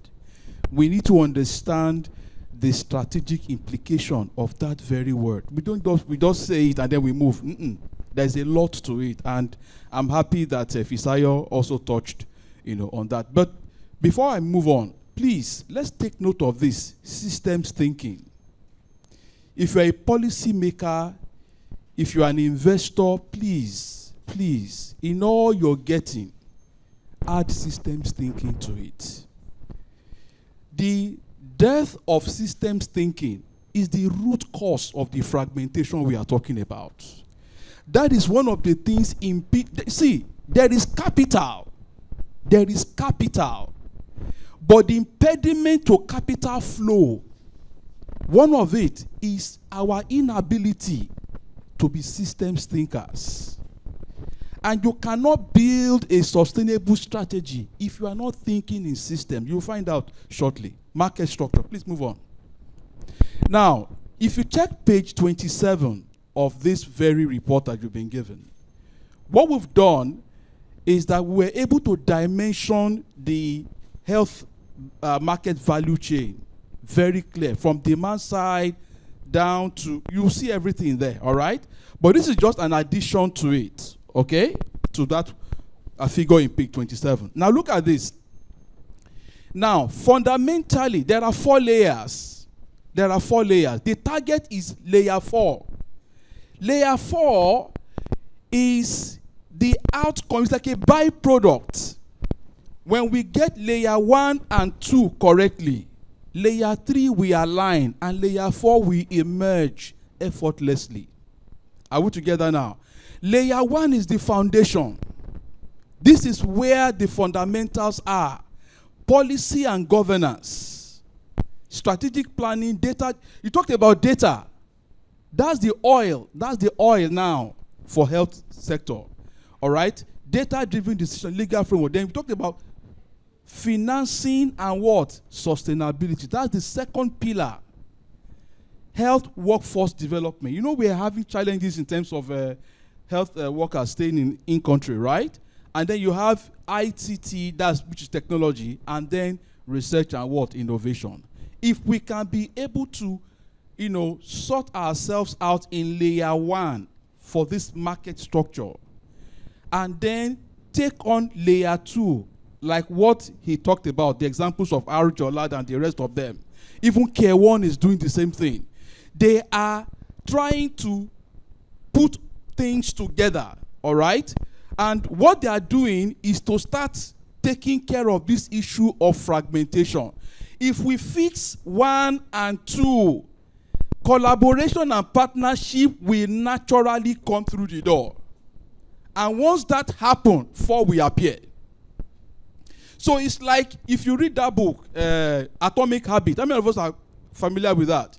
Now, there are 2 ways. It's either you are result-focused or you are process-focused. So some people, they go after the result and they abandon the process. But if we do the process, the result becomes a natural what? Result. I mean, a natural occurrence, okay? Next slide, please. Because of our time. So what's the reality in our market? What's the reality? The reality is that the private sector accounts for over 60% of service delivery in Nigeria. So that makes the private sector a strategic partner as far as healthcare development is concerned in this country. We have over 50,000 facilities. All right? Over 50,000. And the bulk of them is sitting in the public sector side. The bulk of the look at local government alone, 43%. 43%. And then you can imagine how many of those facilities under the local government management care that are actually functioning optimally. So you can see where the structural issues are beginning to emerge, right? And then in terms of scaling, like what Dr. Ogebe presented earlier on, you see that most private facilities are what? They are small. They are everywhere. Okay, less than 10 beds, operating as single entities rather than what? Rather than what? Networks. Can you see that? So when they start operating as network, we are beginning to fix the problem of fragmentation. Can we see that now? All right. And then in terms of geographic concentration, you have more players in the urban centers and then leaving the peri-urban and the rural centers underserved. Okay? So that's another area that we need to take care of. So what's the implication? We are ready for consolidation. We are tired of being... You see, the meaning of this statement in the red box is that we are tired of fragmentation. That's the meaning. Okay? We are tired of fragmentation. We want to start, connecting the dots and sticking together. And how do we do that? Franchising, hub and spoke, and the rest of them. That is what we need to start thinking about now. That was why I mentioned systems thinking from the very beginning. All right? Please move on. So why do healthcare businesses struggle to scale? Why? Why do we struggle to scale? The core problem is systemic barriers that prevent transition from micro enterprises to what? Scalable what? Institution. I give you an example. You are a doctor, very sound, knowledgeable. The results speak for themselves, all right? But you have an MPR, monetary policy rate, that defines cost of lending, standing at 26.5%. By the time the banks add their own operating charges and other things too, you're talking about 30, 35%. That is extremely... It's like forcing a camel through the eye of a needle. It's difficult. Already, that entrepreneur that wants to scale, the system itself is impeding that scaling. In other words, they will take 1/3 of whatever it is you make. And there are other things that will also, there are other outlets that cash flow will also go out from. Are we together now? So you've already bled the man or the woman dry even before the journey. In fact, it is rigged against the businessman or woman. That is the systemic impediment we are talking about. Okay? Let's move on, please. Next slide. Now, this is what we have. So this is just excerpt from our report. So in case, and I want to encourage us to go through it. This is part of what Dr. Ogebe also spoke to. Capital formation. Now, over 70% of service providers invest less than 10 million in the last 3 years. That's micro-scale investment. All right? Now, the other one, credit access. You see, no more than 0.5% of total private credit stock allotted to the private sector going to healthcare. So, it is not the number. This is telling us something. The lenders are telling us something that we need to work on. Okay? This 0.8 to 0.5% that went to health sector is for the credit for private, not aggregate for the system. So if we are getting less than 1%, they are telling us something that you are not positioning the way we want you to position. If there's alignment, we will flow. If there's no alignment, there cannot be any movement. All right? So we'll talk about that, in a jiffy. Revenue and cash flow. Your lenders, your partners, they're interested in this as well. Close to 80% of service providers earn less than 10 million annually. Why is this so? It is because majority of private health sector players are micro enterprises. So if, for example, the big ones are posting a revenue of, let's say, 2 billion, and somebody is posting 10 million, 10 million, 15 million, 12 million, by the time you take the average, the departure from 2 billion will be massive. Are we together now? That is why the number is like that. Are we here? So we have so many, and it is also a pointer to the fragmentation. We are not sticking together as a block, as a network. We need to address that. That's the implication. And it is not attractive. Once an investor sees such a tiny number, he turns away. It is not attractive to them. Are we here? Now, and there is a heavy reliance on out-of-pocket, like Fisayo rightly mentioned in his presentation. The other one is the infrastructure. High energy costs, FX volatility. Can you see? We are, like, he says something. As you are planning your business as a private healthcare business owner, please pay attention to the macroeconomic dynamics. You see that oil now has gone up to about 100 and 203. I think as of yesterday, it came down to like 97 or so, right? As of yesterday. Why? Because of something happening somewhere very far away from us. But we are not immune to that shock. So you will get to find out why we need to, again, it's taking us back to systems thinking, risk management. We need capacity. And the president, fortunately, she mentioned it, that we need to build, capacity. So what's the implication? Without addressing financing and revenue predictability, because businesses, you cannot easily predict what your next income will be in the next quarter. True or false?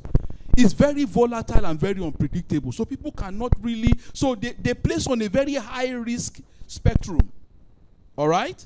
So if we cannot address, without addressing financing and revenue predictability, scaling remains impossible for most players. So that's another impediment for what? For scaling. Let's move on. So operational sustainability in a difficult economic environment like ours. Okay, let's move on. Let's see. So this is the squeeze. Providers face a perfect storm of what? Rising cost and fragile what? Revenue. Now, just to be able to mention that, let me quickly say this, because we have inflation here already. I think as we speak, inflation is at about 16%, correct? 16%, as in whole number, 16%. Estimated GDP growth for this year is around 4.2 or 4%, whole number, right? Now, so the total aggregate performance of our economy, of which we are part of, we are part of it, is growing at 4%.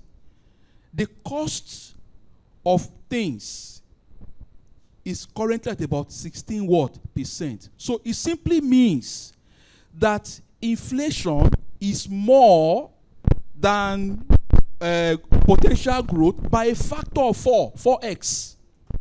4x. Again, another systemic issue that is standing as a giant on the road. Can we see that now? So while we are planning, we need to take all these realities into consideration. That was why I used that word storm. Can you see that? It's a storm. 4 times one's size. That's a massive impediment, all right? So let's look at the cost drivers. FX depreciation. Now, this 130% is from the IMF Article 4 report for Nigeria.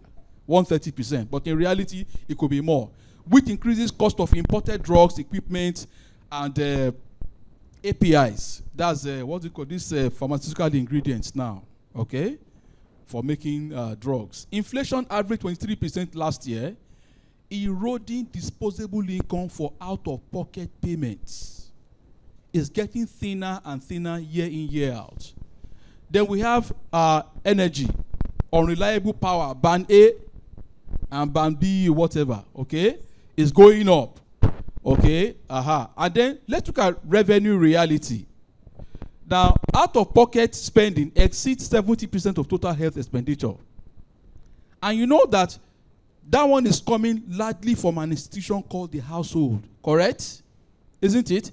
The household is sensitive to price. The moment you do a slight upward adjustment to the cost of your commodity or service, the reaction of the household will be many times that. They will move away. Are we together now? Now, this is the danger. Hello? This is the danger. That's why I put the sign there. The danger is that if the bulk of our current health expenditure is anchored on household spending, we are in trouble. Hello? Hello? 75% of healthcare financing is anchored on this household, out of pocket. And that's where we anchored financing, we anchored revenue, we anchored cash flow. And the household capacity to spend is under heavy threat. Are we here? Now, if you check that book, this report, all right, if you check page 11, you will see the data published. You will see a graph there that was published by the NBS, the Nigeria Bureau of Statistics. Please check it if you have it. You will see that as at Q2 of 2024, household expenditure capacity dropped by over 60%. It dropped by over 60, in fact, about 61.18% or so, over 60%. And that is the institution carrying 75% of your revenue burden on its back. You see that we are in trouble. So I'm talking to policymakers now. I'm talking to policymakers. The moment you make things difficult for the household, whether healthcare, whether pharmaceutical, whether whatever you call it, playground, tourism, whatever in the system, they will not be able to pay for those services, for those commodities, because they are under what? Very heavy stress. Can you see that? Okay? So that's why I put that danger sign there. Then insurance payment doesn't come regularly as and when due. There's delay. And once you delay, the providers suffer working capital crunch. They have to find other means to be able to survive, pending when payment will do what? Will come. Can you see that? So that's the squeeze. Can you see that? That's the squeeze they are experiencing. So please, let's policymakers and whoever that is involved, please let us take note of that. The medical tourism drains. My brother talked about 10 billion, locally. $1.9 billion is also no small money. If we have $1.9 billion flowing among these SMEs that constitute a large chunk of private health sector players in the system, it will definitely be a booster for them. All right? In local balance, change it to Naira. And then connect the dots. Correct? That's about 2 billion leaving the system annually. So we need to do something about it. So what is the lever that we can leverage? Providers must learn to diversify their revenue options. Okay? And then we can also adopt receivable financing. You can go to a bank or a lender and say, okay, the health insurance people are owing me 200 million or 50 million naira. So this is the evidence, this is the proof. So I can use that receivable proof to access funding pending when they will pay. So instead of experiencing that crunch, at least I can use the evidence that one is sure, is predictable, is certain. The lender can provide the funds for you on that basis. So when they are paying, they pay the lender while you enjoy the access to funds that you've been able to get. Next slide, please, quickly. Another thing we also need to look at in the market structure is please go back, please. This is important. Leadership, systems, governance, and execution gap. Leadership, systems, governance, and execution gap. And no investor that knows its onions that will overlook this in any business that they want to invest. Remember they do due diligence. I hope you know that. They do due diligence. And these are touch points in their due diligence activity. Please move on. Now, many health SMEs lack this formal structure. They lack them. In construction, there's something we call it the McKinsey 7S. But I won't go into that. But you see, 3 of those S's are hard. The remaining 4 are soft. Those 4 carry 90% of the power. All right?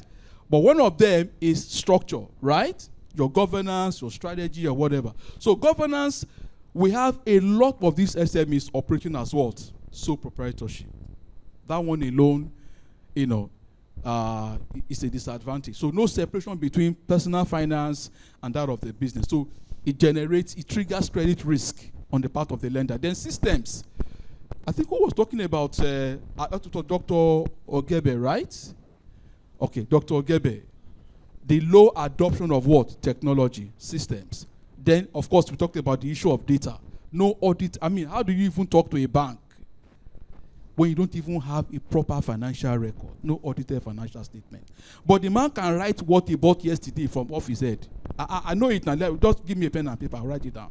The banker will smile at you, hug you, and walk away. That's the last you see of him. All right? Then leadership. Fisayo talked about this. We're talking about the business side of healthcare. The business side of healthcare. This is so most of our SMEs are clinician-led. They are clinician-led. They see cash flow from the way they see certain healthcare specialization is different. All right? We need to ensure that our businesses are professionally managed with people that have the right business skills and exposure. You can wear both caps. But if you cannot wear them, then get somebody who can manage, maybe get a COO or something, who can manage. He talked about businesses starting to position for themselves to have a CFO, for example, to better manage treasury, liquidity, exposures, speak the language of the lenders and the investors and partners. You cannot do it. You cannot do it. But there are people that can do it. Get them on board, whether on partnership or whatever. They need to come on board to be able to enable you to scale. Next slide, please. Now, so this issue of scaling now, what's the way and what are the options available? Number one is the hub and spoke model. Hub and spoke model. Please, next slide. Now, this one is largely replicated by, of course, the pharmacy networks, primary care chains. I'm very sure this large expansion, if you check very well, there is a system that links every branch that they are building.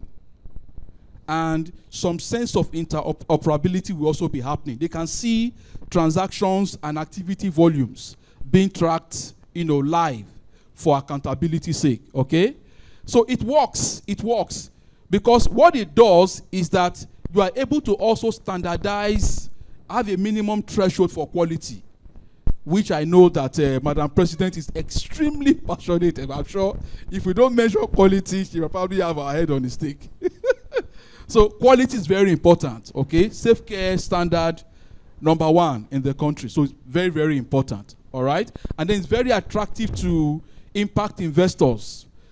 Government can also do something about impact bond financing. Okay? I mean, the way you do your treasury bills, if you help us support healthcare players, to this degree, all right? This bond is our pledge to you that whatever you've been able to put in to help us achieve this particular milestone or result, we will put a token on top.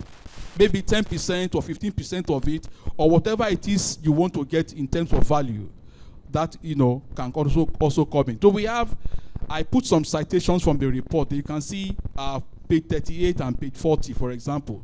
Almost 60% of independent labs, leverage hub and spoke logistics. So you see all the collection points in the marketplaces.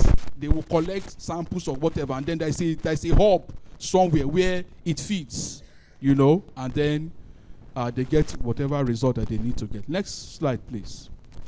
So pathway number 2, I can't stress that enough. I know, please. I can't stress that enough. Public-private partnership. He said something.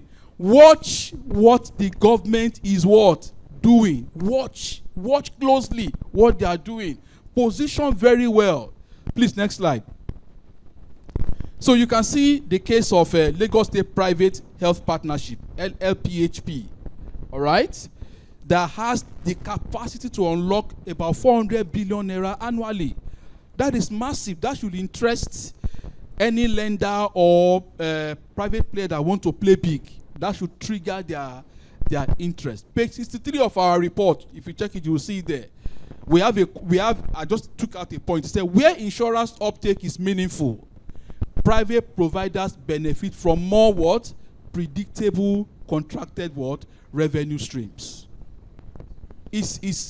So what I'm saying here in essence is that let us move away from the risky, out-of-pocket approach to financing and move it to something more institutional, stable, and predictable, like health what? Insurance. Are we here now? It will take care, it will allay a lot of concerns. Okay? Next slide. I'm rounding up, Madam Facilitator. All right, Madam Moderator. All right. So, now, this is very important. Digital and platform first model. If you are not thinking digital, please start doing so. Okay? Win that battle in your mind, and naturally it will start happening tangibly. Okay? Digital and platform first model. Next slide, please, quickly. Now, we have over 200 million subscribers on telephone lines and whatever in Nigeria. That is huge. That is huge. Telemedicine and virtual care is projected, to hit a value of about $150 to $200 million this year. And you can integrate insurance and pharmacy into it beyond the regular hospital and clinical care. You can integrate it into it. Are we together now? So with that alone, you can reach a wider audience. Now, B2B supply chain platforms, Drugstock, LifeBank, they are there. All right? Low inventory costs. So you don't even need to tie down vital working capital in inventory, in stock. Because if you have so much stock in your warehouse or whatever, you are tying down money. You are tying down a lot of money. So if you have low inventory cost, it's good for you. So fintech integration too. Buy now, pay later. There are systems that can be built around that. So why can it scale? Low marginal cost per user. Because what technology does is that when you were at Idumota or at Ikeja, maximum you've reached probably 500 people, maybe in a day or in a week. But on a tech platform, you can reach 1 million. You can reach 1 million. Do the conversion rate. 10% of 1 million is how many? 100,000. 100,000. Just 10%. Let's assume that your risk of not even hitting any volume is 90%. That means 10% can give you 100,000. If you say 10%, okay, let's do 5% will give you 50,000. Scale. Technology. Think, platform. Now, generate valuable transaction data for credit scoring. Now, who is going to be scoring you is not just the lender. The person who is also interested in how is it doing it, can I put my money here, is also going to use that data because they are live data. There are timestamps on them. Abi, if you send a mail last week and you call it up, it will put the time and the date, is that not so, when the mail was sent. So it's verifiable. It's verifiable. And then it will attract venture capital and private equity funders. I think we did quite a bit of numbers in chapter 5 of that report. Please look at it. We did worst case scenario, best case scenario, best case scenario. For 2026, these guys are pouring money in. Reliance Health. I saw a data on LinkedIn yesterday. Almost $50 million in venture capital funding this year. Almost 50 million, followed by Helium, 42. Now, do the math in Naira, times 1,400. You will understand the story. Next slide, please. Next slide, please. Now, we are talking about why we need to scale and move away from the conventional mindset. Now, let me just quickly, just very briefly, please. 1 minute. You see, there are empirical models to prove that this thing is the future. Can we go back to that? Please go back to the last slide, please. Go back. You can see implication. Digital is no longer what? It's not optional. It is what? It is the lifeline. That's the future before us. Now move on. Move on, please. Now you see here, the typical approach is that invest in capital, invest in labor, you get your value. Is that not so? Isn't it? That means that for your output to increase, you must also invest more in capital, invest more in what? In labor. Is that not so? Now, when you are putting in more money to get a bigger output, that is growth. But it is possible with minimal additional capital investment and labor. You can actually get exponential growth, exponential, whatever, in your output, which is where your innovation comes in. So it is a value multiplier. That is why we say that digital is no longer optional. It is the backbone. That's what is trying to prove to us. Next slide, please. So what is it going to be? Will you stick to the growth mindset, or it is now time for you to scale? It's your choice, all right? Now look at growth. Can you see? Please pardon me, please, sorry. Look at revenue, look at resources. Can you see the gap between revenue and the resources? Compare that to this one. Can you see? You will notice that your cost is almost perfectly horizontal. Almost. Is that not so? But look at your revenue. It's going what? Exponential. And the net value you get is the space here. You cannot compare this with this. So one gives you exponential. Same input, more output, more input, more output. And that last equation that we saw actually demonstrates, and it's true. Absolutely true. Let's move on quickly because of our time. So, of course, I won't dwell too much on this. I mean, Fisayo has talked a lot about the opportunities. Let's move on. But one thing I would just mention is that, please, let's pay attention to NCDs. NCDs. Let's pay critical attention to them. Then the key enablers will be blended finance. There is something government was, I think they established it by law last year. The Credit Guarantee Company of Nigeria. I don't know if you're aware of that. So their job is to also support the de-risking of investments. All right? That, okay, we would guarantee, we will underwrite this loan, whatever, for these private people so that they can, get in this thing. But PPP, Fisayo has spoken eloquently on PPP. Please, let's take note of that. All right. So, in summary, we are tying everything together. We started off with market structure, regulatory environment, PPP mix, demand dynamics, financing. Now, we must connect our market structure to scalability motors or drivers. All right? Tech, standardization, facility replication, that's the networking now, modular facilities, can you see that? Okay. The human capital pipeline, supply chain integration. I think Dr. Joe talked about supply chain and Fisayo too. So we must link the current market structure to scalability drivers. And that will now give us sustainability in our operations. Revenues will now be more predictable. Data can now easily be verifiable. Lenders and investors will now have greater confidence, and they can come in and pour in their money. Okay, let's move on. So in conclusion, prioritize investment in scalable tech-enabled and insurance-aligned models. Like Fisayo said, as if we were connecting together, engage government early. Fisayo, you were not there when I wrote this one, but there is a kind of convergence. You can see that. Engage government early. Imagine that Lagos State example, 400 billion, that's the capacity. Capacity. If you can unlock 60% of that, that would be massive. All right, so on that note, next slide. Thank you.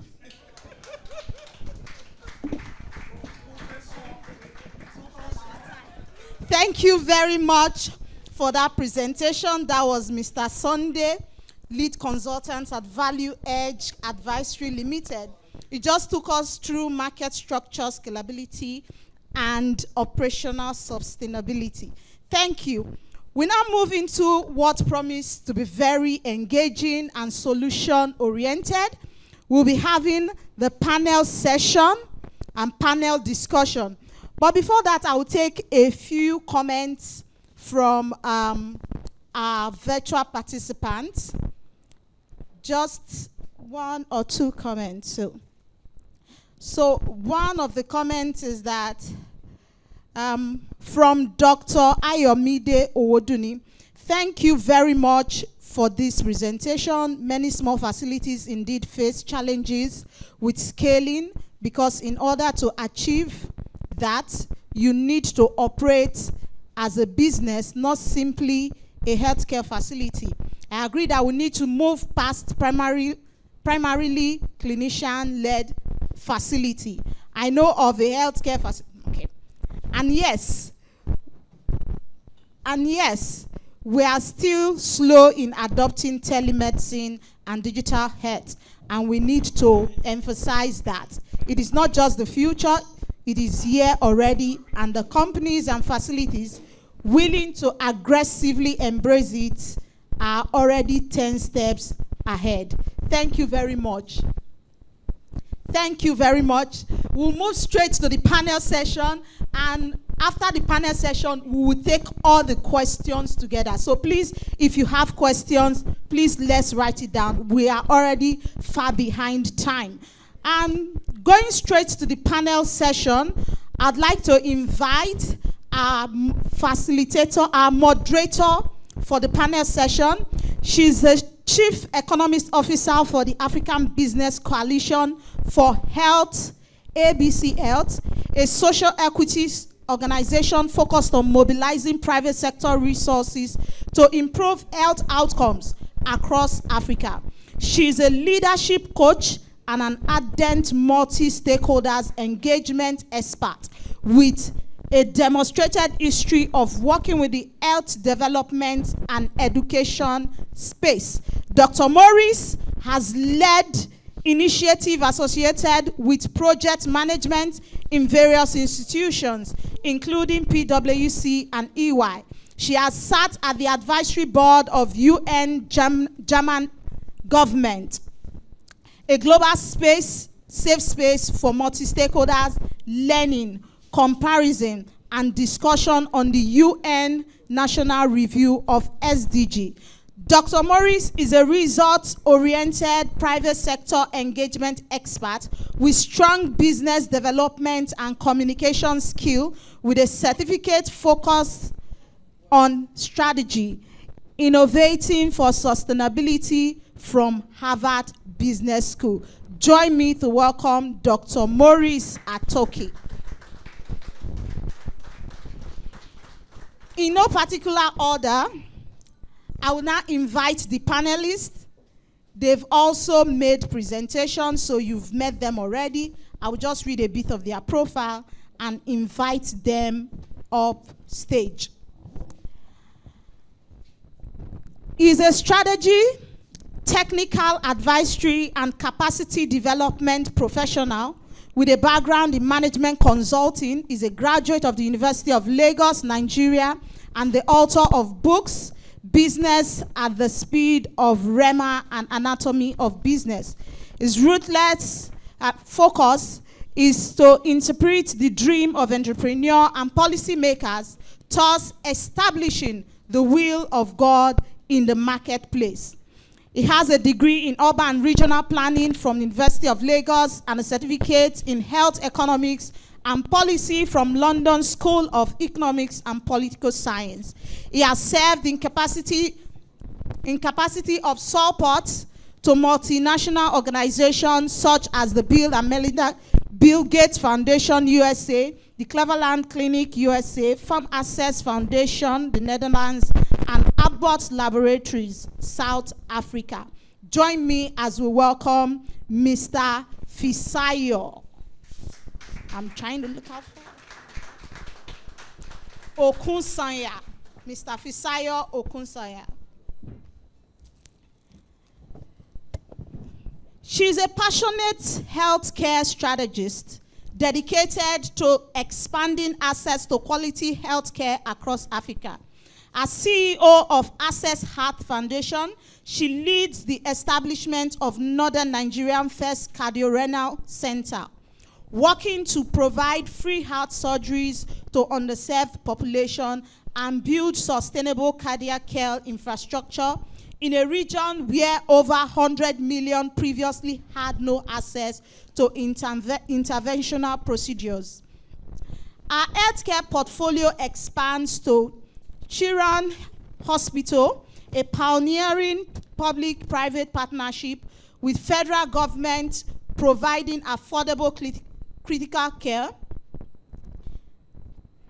Driven by our passion for healthcare equity, she has advised international organizations and governments on building cost-effective, responsive healthcare that prioritize accessibility for vulnerable population.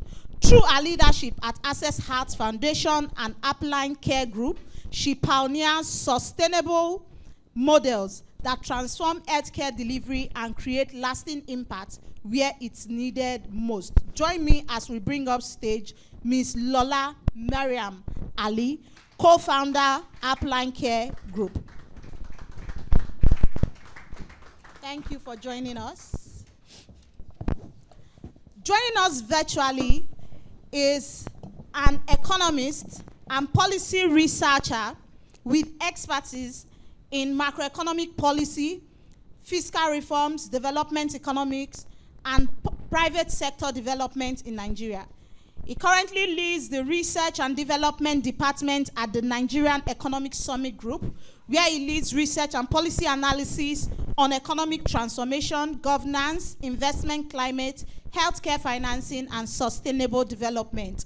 His works focus on economic stability, public finance, productivity, and evidence-based policy making. He has contributed to economic research and policy discussion through collaboration with the World Bank and academic publication, including research on financial inclusion and remittances in Nigeria. Join me to welcome Dr. Joseph Ogebe, Head Research and Development, NESG.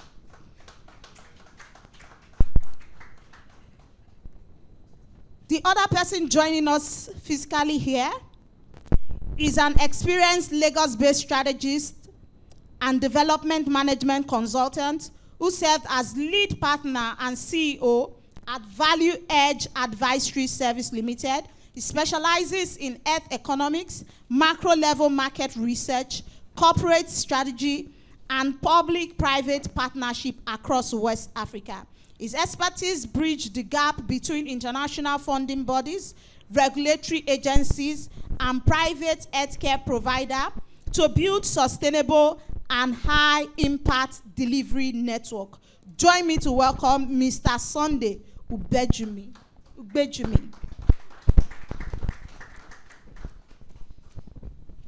And the other person joining us, last but not the least, is an experienced business and investment professional with over 25 years of expertise in financial management, strategic execution, and project development across diverse African and international markets.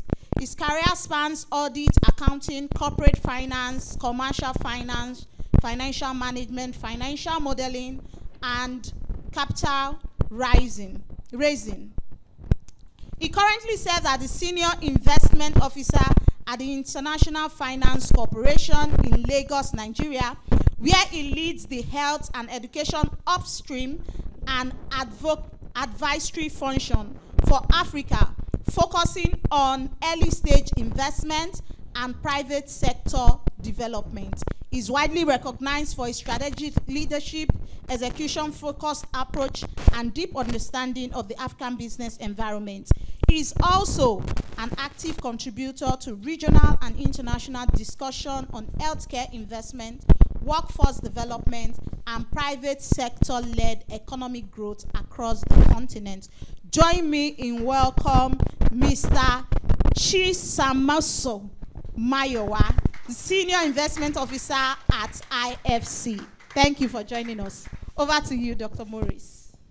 Thank you so much, Madam Facilitator. It's been quite a long day. I really want to appreciate all of you for being here and listening through the earlier presentations. They were really quite something.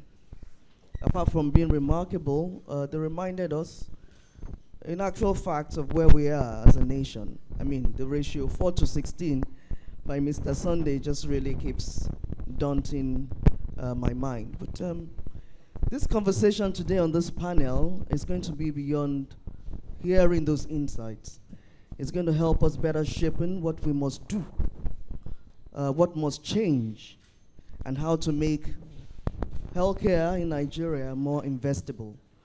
And I'm really glad that we have very carefully selected panelists here with us who's going to talk to different aspects of what we've heard, what the outlook itself entails to better prepare us for better health in Nigeria as a nation. And I'm going to start in no particular order with Dr. Joseph Ogebe. And this is on industry reality check.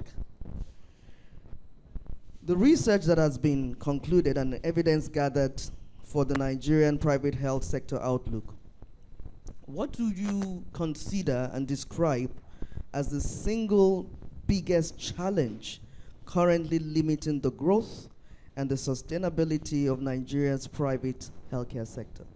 Over to you, Dr. Ogebe. So thank you very much. Just to confirm, can you hear me? Can you hear me? Yes, we can. Okay, Please, great, good. So thank you very much. So I'll be speaking from the data perspective, right? Because we strongly believe in data and evidence. So when we went to the field, we actually asked health businesses this same question you asked, right? And most of them were passionate. They called different things, right? But they were passionate about one thing, which is what I just want to highlight. Yeah, it is actually the high operating cost, which actually stifles their growth and expansion. So basically, there are different buckets of challenges mentioned. I will just name some. You hear things like financing gap, FX volatility, macro instability, infrastructural deficit.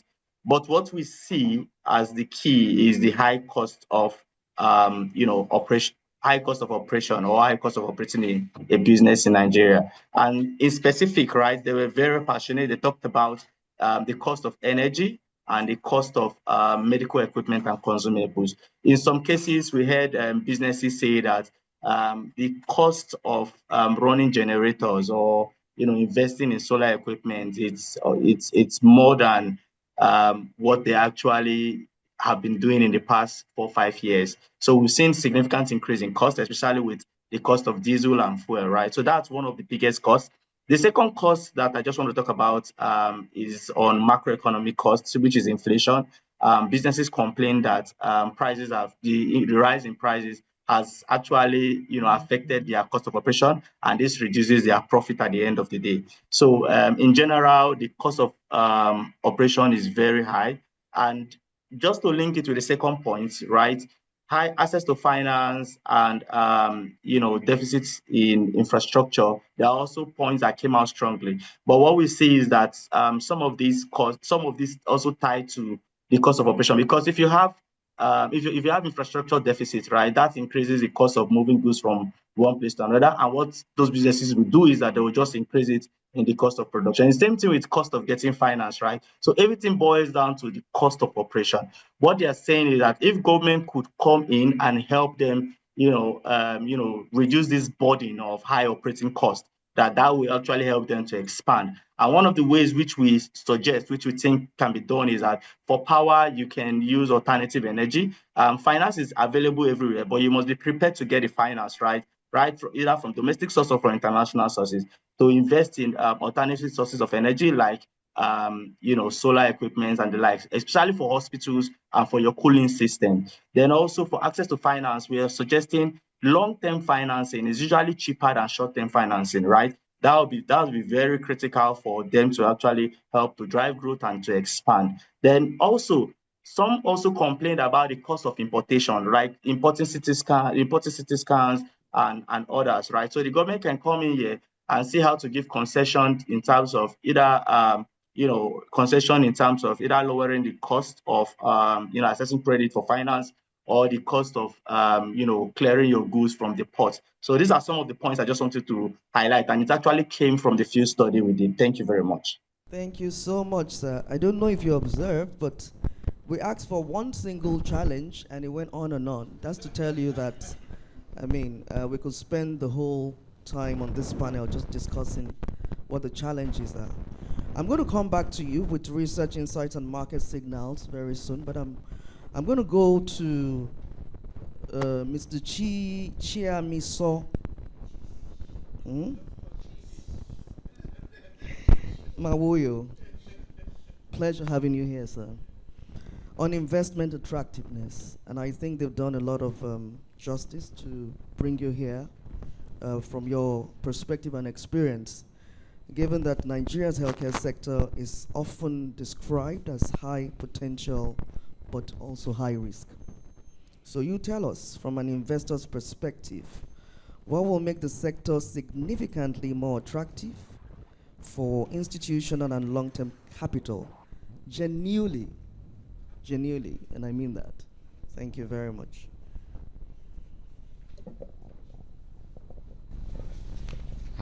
Thank you very much for the opportunity.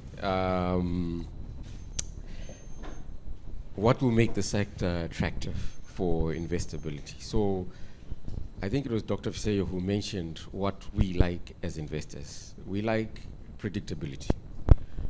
We like scalability. We also like reduced risk, and we also like access to the market.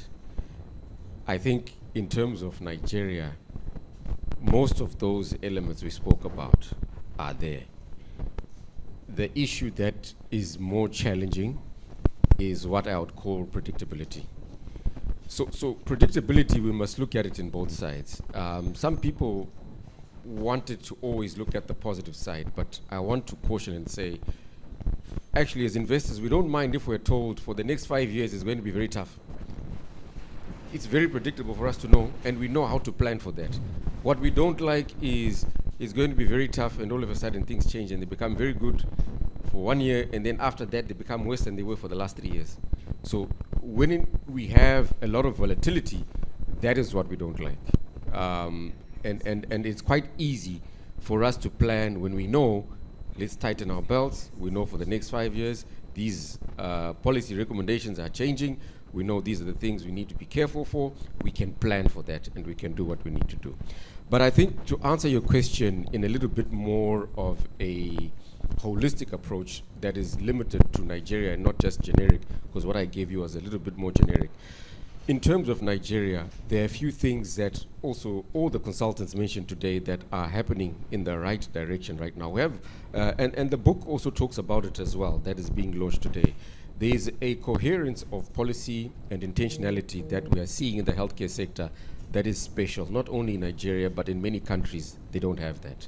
Where you see, if we're looking at Dr. Moji and NAFDAC, the interventions she's making are helping not only just NAFDAC become better and more competitive as an institution, as a regulator, but it's also making it easier for our own competitors in the manufacturing sector of pharmaceuticals. That doesn't happen often. When we look at Professor Pate as the health minister, if we look at what he's doing with PVAC and unlocking healthcare value chains, that is not normal.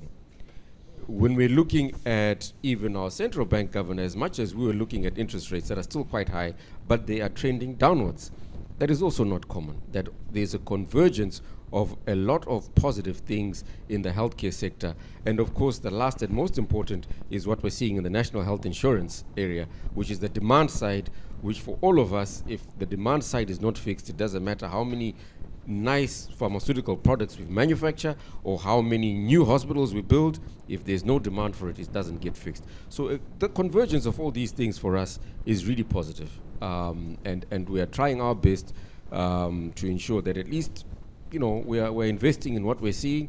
We've invested this year in alongside National Sovereign Wealth Investment Authority in MedServe, $24 million in new cancer centers and in new diagnostic centers. We are already investors in Arjolad and Afia from about 3 years ago. That platform we saw coming, and we like the way it's being replicated. There are a few others we can speak about. EcoScan diagnostic site, which speaks to NCDs that Dr. Sunday was also talking about. So I would say when we see the right things, we are not scared to get involved and to invest. Let me stop there. Thank you. Thank you so much. If you're applauding, please applaud loud. Thank you for those genuine comments on the investability in the market. I'm going to come back to you on access to capital, but not yet. Now I'm going to go to Mr. Sunday Mbejume, our lecturer in the house. I don't know what student will have will have been engaged the way you engaged us today and wouldn't, you know, remember all that you spoke to us about very passionately. Now, from your work across healthcare businesses and operational strategy, what do you consider separating healthcare organizations that successfully scale from those that remain stagnant? And we want you to focus on things like leadership, on systems, on financial management, on governance, etc. Over to you, Mr. Sunday. All right. So thank you very much, Madam Moderator. So I think the difference is that those that succeeded were very intentional and they had a blueprint from the get-go. They were not being tossed around by the winds. So when you have a blueprint, it doesn't mean that they cannot be adjusted or changed. But at least the adjustment is being done to reflect marketplace reality, so you are guided. So that's one. Now, embedded in that blueprint is that concept I mentioned earlier, systems thinking. Who is impacted? Who is impacting me?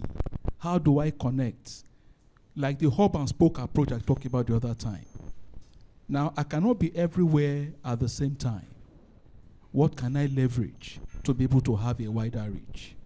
Can I have some outposts, you know, partnering with other businesses that can drive traffic to me, and I also, you know, deliver value back to them? So all that is encapsulated in that blueprint. It has to be very intentional.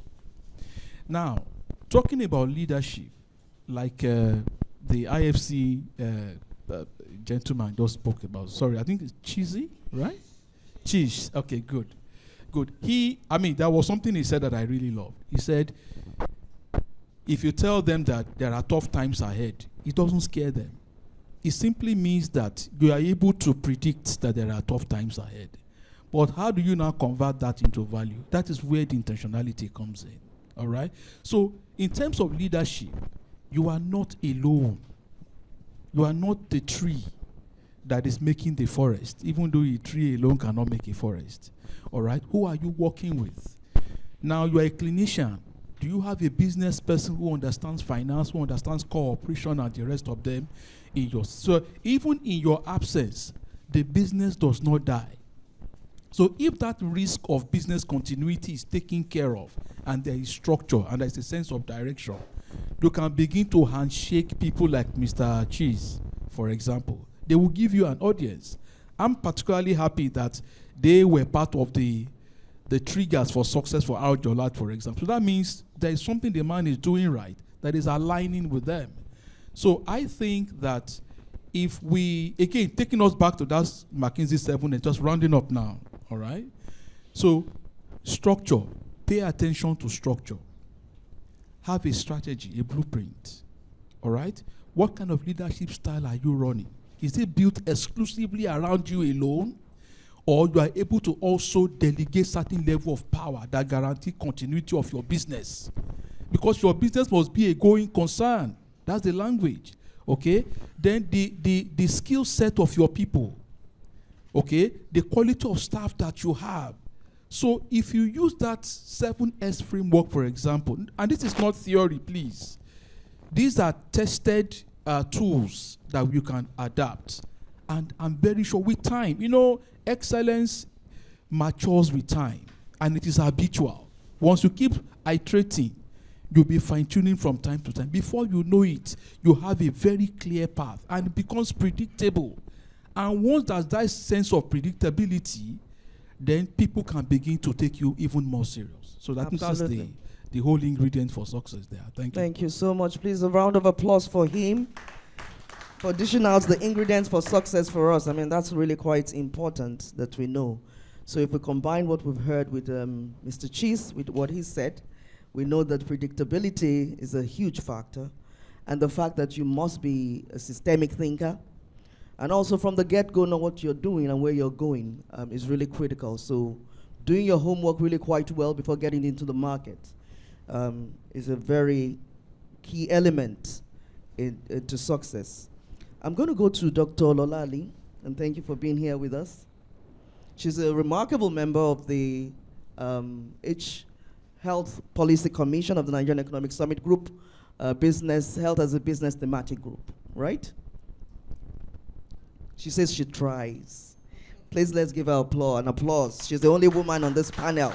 And I'm deliberately not going to the last speaker before speaking to her, because it'll be like, why would I, So, Dr. Ali, I want you to, with your experience, I mean, a lot of work you've done at the Health as a Business Thematic Group with Dr. Benson. Just think about all we've heard today with the health economic outlook, and tell us, what do you consider the immediate future to be? I mean, I've heard a lot of volatility and a bit scary data being exchanged today. What do you foresee? And when I say in the near future, say in another 5 years, do you really think that Nigeria can take a better step outlooking the future? Or perhaps we're just really geared towards doom, if I may say. Over to you, ma'am. Thank you for that very good question. I want to start off by saying that over the years, a lot was really heavily focused on financing, healthcare financing. And after a while, it was PPPs.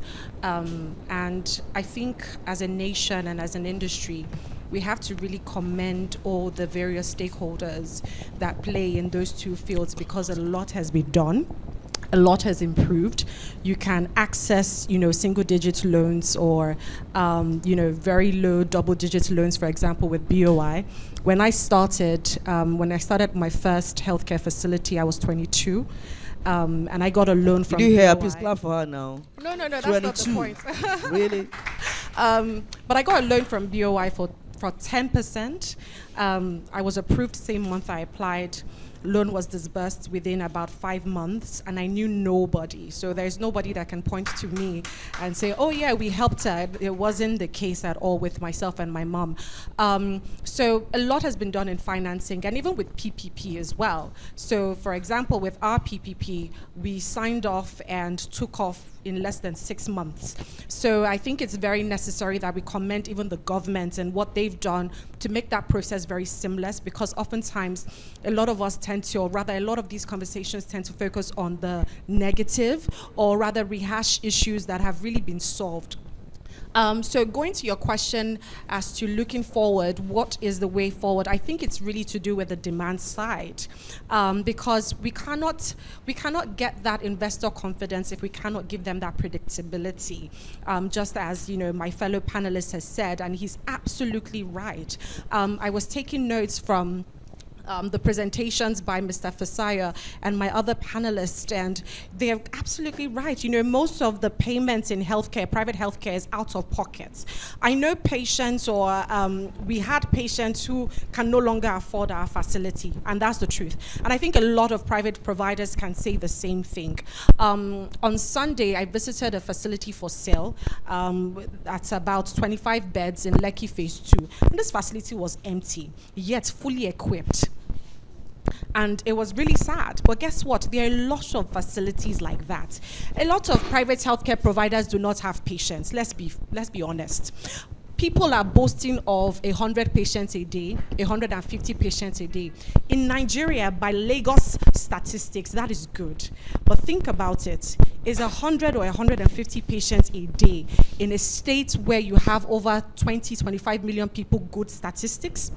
That means that most facilities, clinics and hospitals are seeing less than 10 patients a day. They're seeing less than 10 patients a day. Even the stats that, you know, was up there, that 10%, or rather, you know, the majority of private providers are making 10 million naira per annum. That means most providers are literally working to eat. You're working to pay your personal bills. That's the honest truth. And I think moving forward, the conversation needs to shift from financing, because let's face it, there's money. It came out on the news today that I think the AFDB has just disbursed, or is about to disburse, or has approved, is it $200 million to BOI to fund SMEs. There's money. And that's why I said I got my first loan of 100 million naira from BOI at 22. There's money. You can come to me for the process if you're struggling. It's not that difficult. Let's be honest, it's really not that difficult. And PPPs, the government already knows that they cannot fund these healthcare projects themselves, especially the ones at secondary and tertiary levels. And we need more CT scans out there in Ebonyi, in Abia, in the east, in the north, across the south. There's so many opportunities like Igbobi out there. So they are open. The process is not that difficult. But we need to really now start shifting the conversation from financing to the demand side. Let's look at who is paying for these services. Because if 60% of the purchasing power of my clients is eroded, then you can imagine what is eroded as well in my business, and that is where the real problem is. We need to start working with the government to move towards UHC, universal health coverage, because without that, we're all just going to be, you know, mom and pop shops, and that's really the reality. Thank you. Thank you so much. You see, that clap was not loud enough. You need to clap better. Talking about the social determinants, you know, of health and where the issues really are. Really thank you. I won't rehash what you've said, but really appreciate you bringing us practical insights into the reality of the immediate future. I'm going to go to Mr. Olufisayo Okusanya, who eloquently delivered the presentation earlier to talk to healthcare financing and future models. And I know that you've presented quite on it, but maybe let's narrow down into looking ahead. What financing models do you believe will shape the future of healthcare growth and expansion in Nigeria over the next 5 to 10 years? And we want you to focus on PPP schemes a little bit more. And we heard Dr. Ali talk about the realistic, you know, possibility of this PPPs. Sometimes we think they're far away, you know, from us, given also the situation with political nuances. But talk to PPPs more, impact investing, and diaspora-backed healthcare funding in reality. Over to you, sir. Thank you, Dr. Morris. You're Nice welcome. to finally meet you. Interestingly, you know, when you think about health financing, the demand side also comes into it in terms of as a health financing mechanism. I'm going to ask this, you know, I'm going to try not to be naughty, but let me ask, what percentage of Nigerians do you think will need an ultrasound in their lifetime? Not half. I mean, even men. Over half. Even men. I mean, now, Now, what percentage of Nigerians you think will need a Prado or in their lifetime? We want, even would require at some point vehicle asset financing. Vehicle asset financing.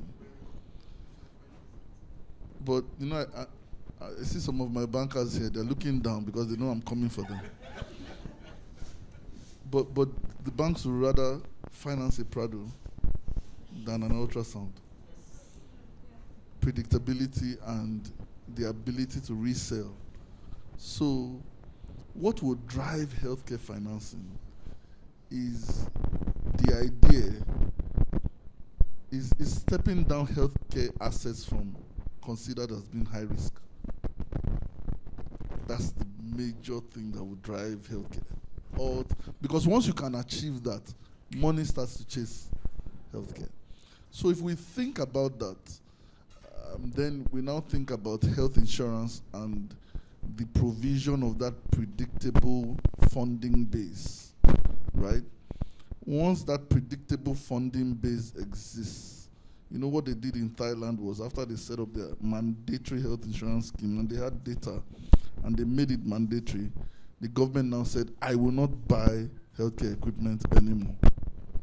I would only pay for the availability of services. You know what the private sector did? They went and bought it because there's this funding base that can pay for the availability of services. So health finance, and I want to agree with Lola, health financing must start from who is paying and the money. Then we now go to, trust me, in fact, people will go to their family and friends, right, as the first source of, funding assets. If you say funding assets for healthcare, but I always advise start there because healthcare requires patient capital. Get money from those that love you and those that will know first. When you show that, one of the C's of credit, when you show the credibility and you show that you can actually raise funding, then we're looking at PPPs. Now, the reason why PPPs are very lucrative, and I was also involved in the last PPP and Igbobi, so I can speak on this, is that government provides the patient flow. It's also that predictability of there will be patients to pay for this. And from that, we have been able to do things like claims-based financing, where I know that a HMO is paying this hospital 500 million naira monthly for the last 5 years. Come on, I'll buy him whatever he wants because it's claims-backed, right? So PPPs are good when you find the right spot. So you go to Dala National Orthopedic Hospital. Man, it's like a Holy Ghost service there. People are paying. You go to find the right spots. Now, when we talk about PP, one thing we had to get good at was contracting. I think that's where the problem with PPPs here is, and the IFC has a whole 3P, whatever, contracting. Your PPP contract must be tight. You're dealing with government. You cannot fight the government. But your contract, they are experts now. I think the IFC has a course on, you must understand contracting. Please, you are a doctor. You don't know it. Don't say I will read the contract. Don't say I'll give it to my lawyer. No. Please, let's give you an applause for that. I think that's a really critical point. Don't say I'll give it to my lawyer. No. There are specialists who review PPP contracts. Those who have almost gotten burnt or those who have gotten burnt understand that it is. Now, in terms of blended financing and impact funding, you can really bunch them in the same funding because healthcare requires patient funding. An MRI is $1 million, right? A linear accelerator is $2.5 million. The bunker is another $2.5 million. When do you want to pay for this, With short-term money? No. So what blended financing does is that it allows interest rates to drop, right? Based on the risk level, the provider of that funding is probably de-risking it. But one thing I would like to say to the CBN, and if there's any policymaker here, is that right now in its prudential guidelines, the CBN does not recognize blended financing as a way of dropping risk-weighted assets. That's a flaw in our financial system. You know, if I bring in blended financing, it should drop the risk-weighted assets, which drops the interest rate. Right now, it doesn't. I think it's just nobody has paid attention to it, but healthcare requires it, right? So that's something that we need. So if I can bring in money or grant funding or blended financing at zero, merge it with expensive money, I should be able to really crash my interest rates. You know, so blended financing is very good. But just to wrap up what I've said, it must start from the demand financing. Once you sort that out, the whole thing is a circular flow of income that leads to prosperity. Absolutely. Thank you so much. Please, a round of applause for him. Thank you for hitting the nail on the head on that very question. I'm just going to go on another round, and I'm going to start with Dr. Joseph Ogebe. Are you still with us, sir? Yes. Thank you. So now we're going to ask you a bit more about the work you've done in the research, the insights, and the market signals. So tell us a bit more of what you encountered during the development of the outlook. What findings or trends surprised you the most about the Nigerian healthcare sector? Over to you, sir. Yeah. So thank you very much. Yes. So so during the development of the Outlook reports, right, there were a few trends that actually caught our interest, and the first is that healthcare demand is actually rising faster than investments, right? So because when we checked the demand for healthcare, either health services or the supply chain, we found out that the demand is actually rising higher, but the amounts service providers and others invest into their businesses, right? It's the growth is slower than the demand for healthcare. So that's a mismatch that needs to be fixed. And another thing is that the healthcare sector it remains undercapitalized, right? So the amount of investment, either from private or public, that we actually need to actually scale up the sector to where it should be, we are not seeing that kind of investment compared to when we benchmark with other countries that are close to us. Then in terms of also growth and expansion, right? We noticed that the strongest opportunities for growth lies in some few sectors, such as diagnostics, telemedicine, private health insurance, and healthcare technology. So what interests us is that we see that some of these sectors can actually come together to collaborate rather than work in silos, right?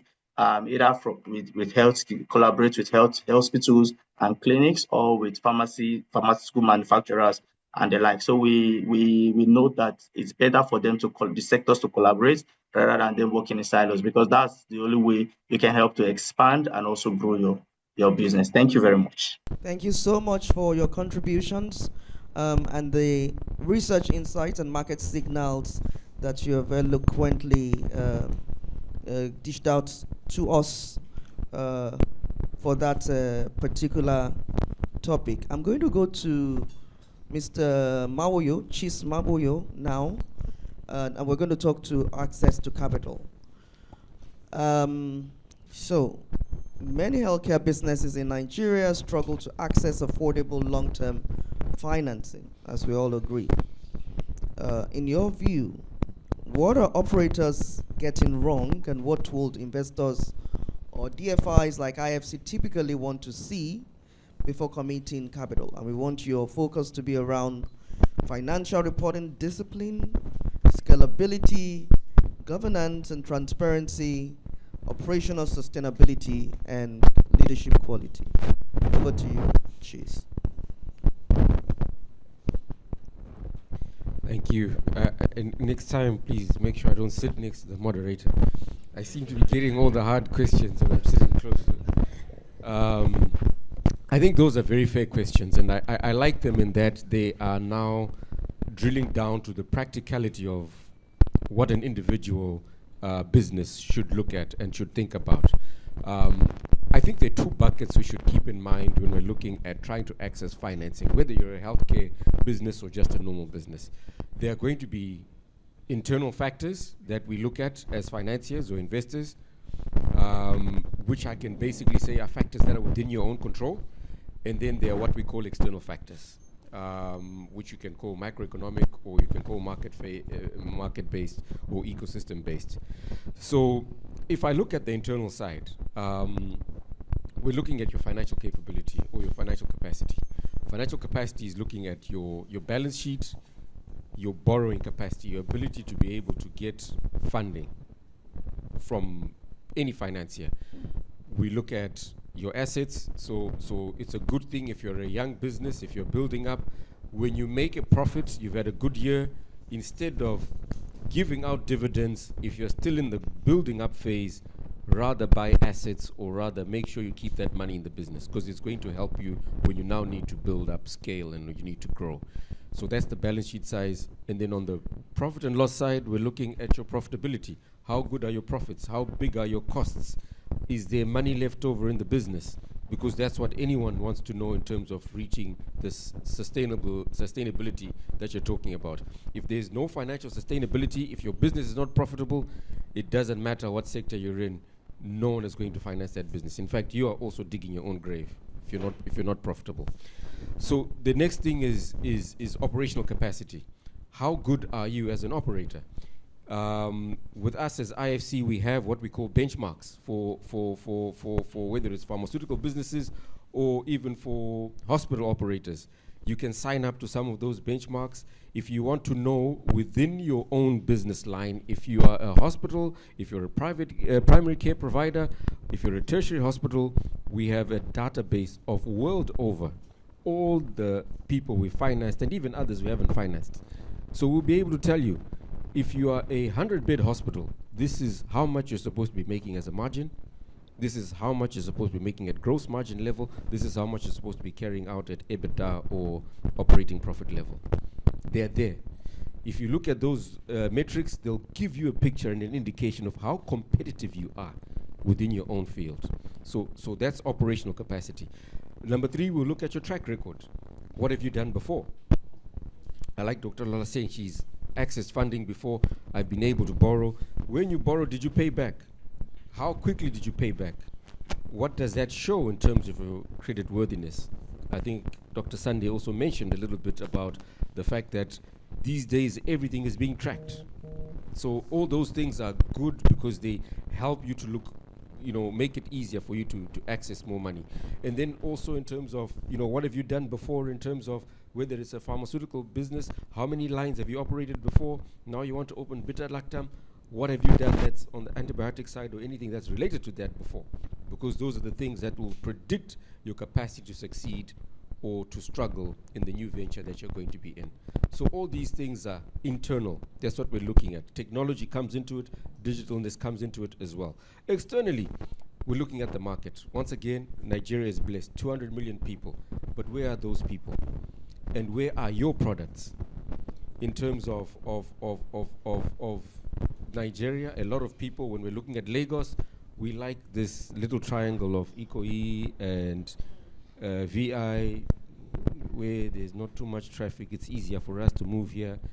But as investors, we have to ask ourselves the question, where is the foot traffic? Where are the people that need this? That's what led us to places like Arjolat, because that's where you're going to be able to see that the market is less elastic there, because as long as you're offering a product at an affordable rate, you're almost guaranteed that you can't fill up the market. If you're doing a good quality product and you're delivering good quality service at a fair rate, you're almost guaranteed that the market will continue giving you. So that's an external factor as well. Also part of the ecosystem or external factors is the regulatory environment that you're looking at. Probably more for pharma and medical devices there in the medical sector than it is for health services. Although health services, we're looking at things like certification. Madam President for HFN, she runs a very important network called Pharma Access. That basically says it can help you to understand once again where you are in terms of benchmarking of your quality and services delivery. That's one thing that we have to make sure that at least not just as Nigeria, but as Africans, we begin to deliver at a global standard, or at least a globally benchmarked standard in terms of your delivery of care. Farmer Access does a great job of helping people to do that, and there are many other benchmarks you can use. So that's also external, although that's external and internally related. And then training and equipping, that speaks to more of the ecosystem of education and getting people ready for the education sector, or rather for the health sector. Sometimes we find that our tertiary education is not necessarily ready for what we want to do.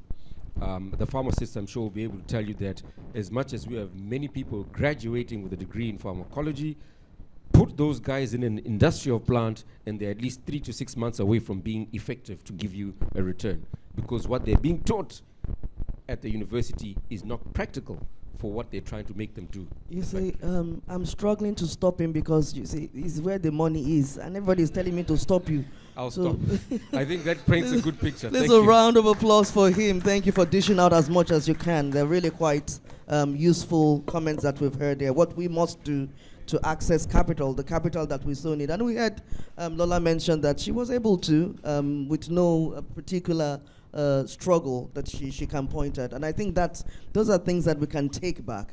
Perhaps just really stepping back and understanding where we are at, and we've heard the Farm Access can help you do that, to understand where your stand is in the market and how you must project going forward. So thank you so much, IFC, for addressing that question, access to capital. I'm going to go back to Lola now, Dr. Lola Ali, you did mention quite remarkable things earlier. You spoke to the fact that you could access funding from BOI. And a lot of entrepreneurs still struggle. And the major thing that I've heard, across many engagements I've had is the ability to access funding. What do you think you did differently? And you see, do you have an MBA? No, but I studied economics. You see, those people, they are doctors, and it's part of it. Because sometimes we undermine the power of the knowledge of numbers and economic, health economics, and and all of those things that really matter sometimes when you want to understand industry, like Chase mentioned. Is to ask you, slide back a little, remove your economist art, and tell us, what do you think medical practitioners and healthpreneurs need to do differently to be able to access this funding? Over to you. Okay, that's a very loaded question. And I think some of the factors have already been discussed today, one of which is getting your documents right. But one factor that I think has not been addressed is being realistic. So say, for example, your monthly revenue is 10 naira, I'm just saying, but you want to access 1,000 naira. That would be very, very difficult. That's like a David and Goliath situation, and I'm not sure how David would slay Goliath in this regard. So I think you have to be very, very realistic with your numbers. Just as the institution beside me has said, the IFC, one of the things that they look at is your historical records. So when you want to go out for a loan, when you want to get a loan, one of the things they would look at is what you've done in the past and whether or not you have, because once you get the loan, you have to start paying at least the interest if you have moratorium, right? And depending on how much you're going for, the risk department at the bank will be asking themselves, well, based off of their current performance, would they be able to service the interest rate? And that question, I think, is very, very important, because oftentimes I get the zeal and the importance to grow and to want to expand and scale, but you see that question, there has to be an answer to it. Because if you're trying to scale a 2-bed facility to 100 beds, you're going to start off with your clientele of 2 beds in that 100-bed facility. But the interest rate you're going to be paying is of the 100-bed facility. So there is really a need to be realistic in your growth and your ambition to scale, and really phase it down into steps and milestones. So really all the important official factors have been addressed. You have to have your documentations ready. you know, you have to have your historical records audited and so on and so forth. But one critical factor that I think a lot of people miss is being realistic with what you can get. Because yes, there's funding, but the money is going to go to who is ready and who is realistic, who is able to tick the boxes of predictability and so on and so forth. And if you are in a butterfly, you know, state of I can do it, I will do it, you might just remain in that state for years and decades and you don't actually do it. So I think that is the only extra factor that I would like to add to that, you know, to the answer to that question. Absolutely. Thank you so much. So be as realistic as possible is what I hear you say. Thank you for those comments. Mr. Sunday Ngbejume. So we do recall that you mentioned a scary 16:4 ratio earlier in your presentation. So I'm going to piggyback on that. Given that we have a difficult economic environment marked by inflation, marked by rising operational costs and workforce migration, how do you consider healthcare businesses remaining sustainable without compromising the quality of care? Yeah, good question, and also difficult as well. Let me put it that way. So I think we cannot be doing the same thing and expecting a better result. We need to change. There is need for a paradigm shift. Currently, as we speak, the workforce in the healthcare space, I'm talking about the capable ones now, is heavily depleted. So the way out is for some level of consolidation between existing players.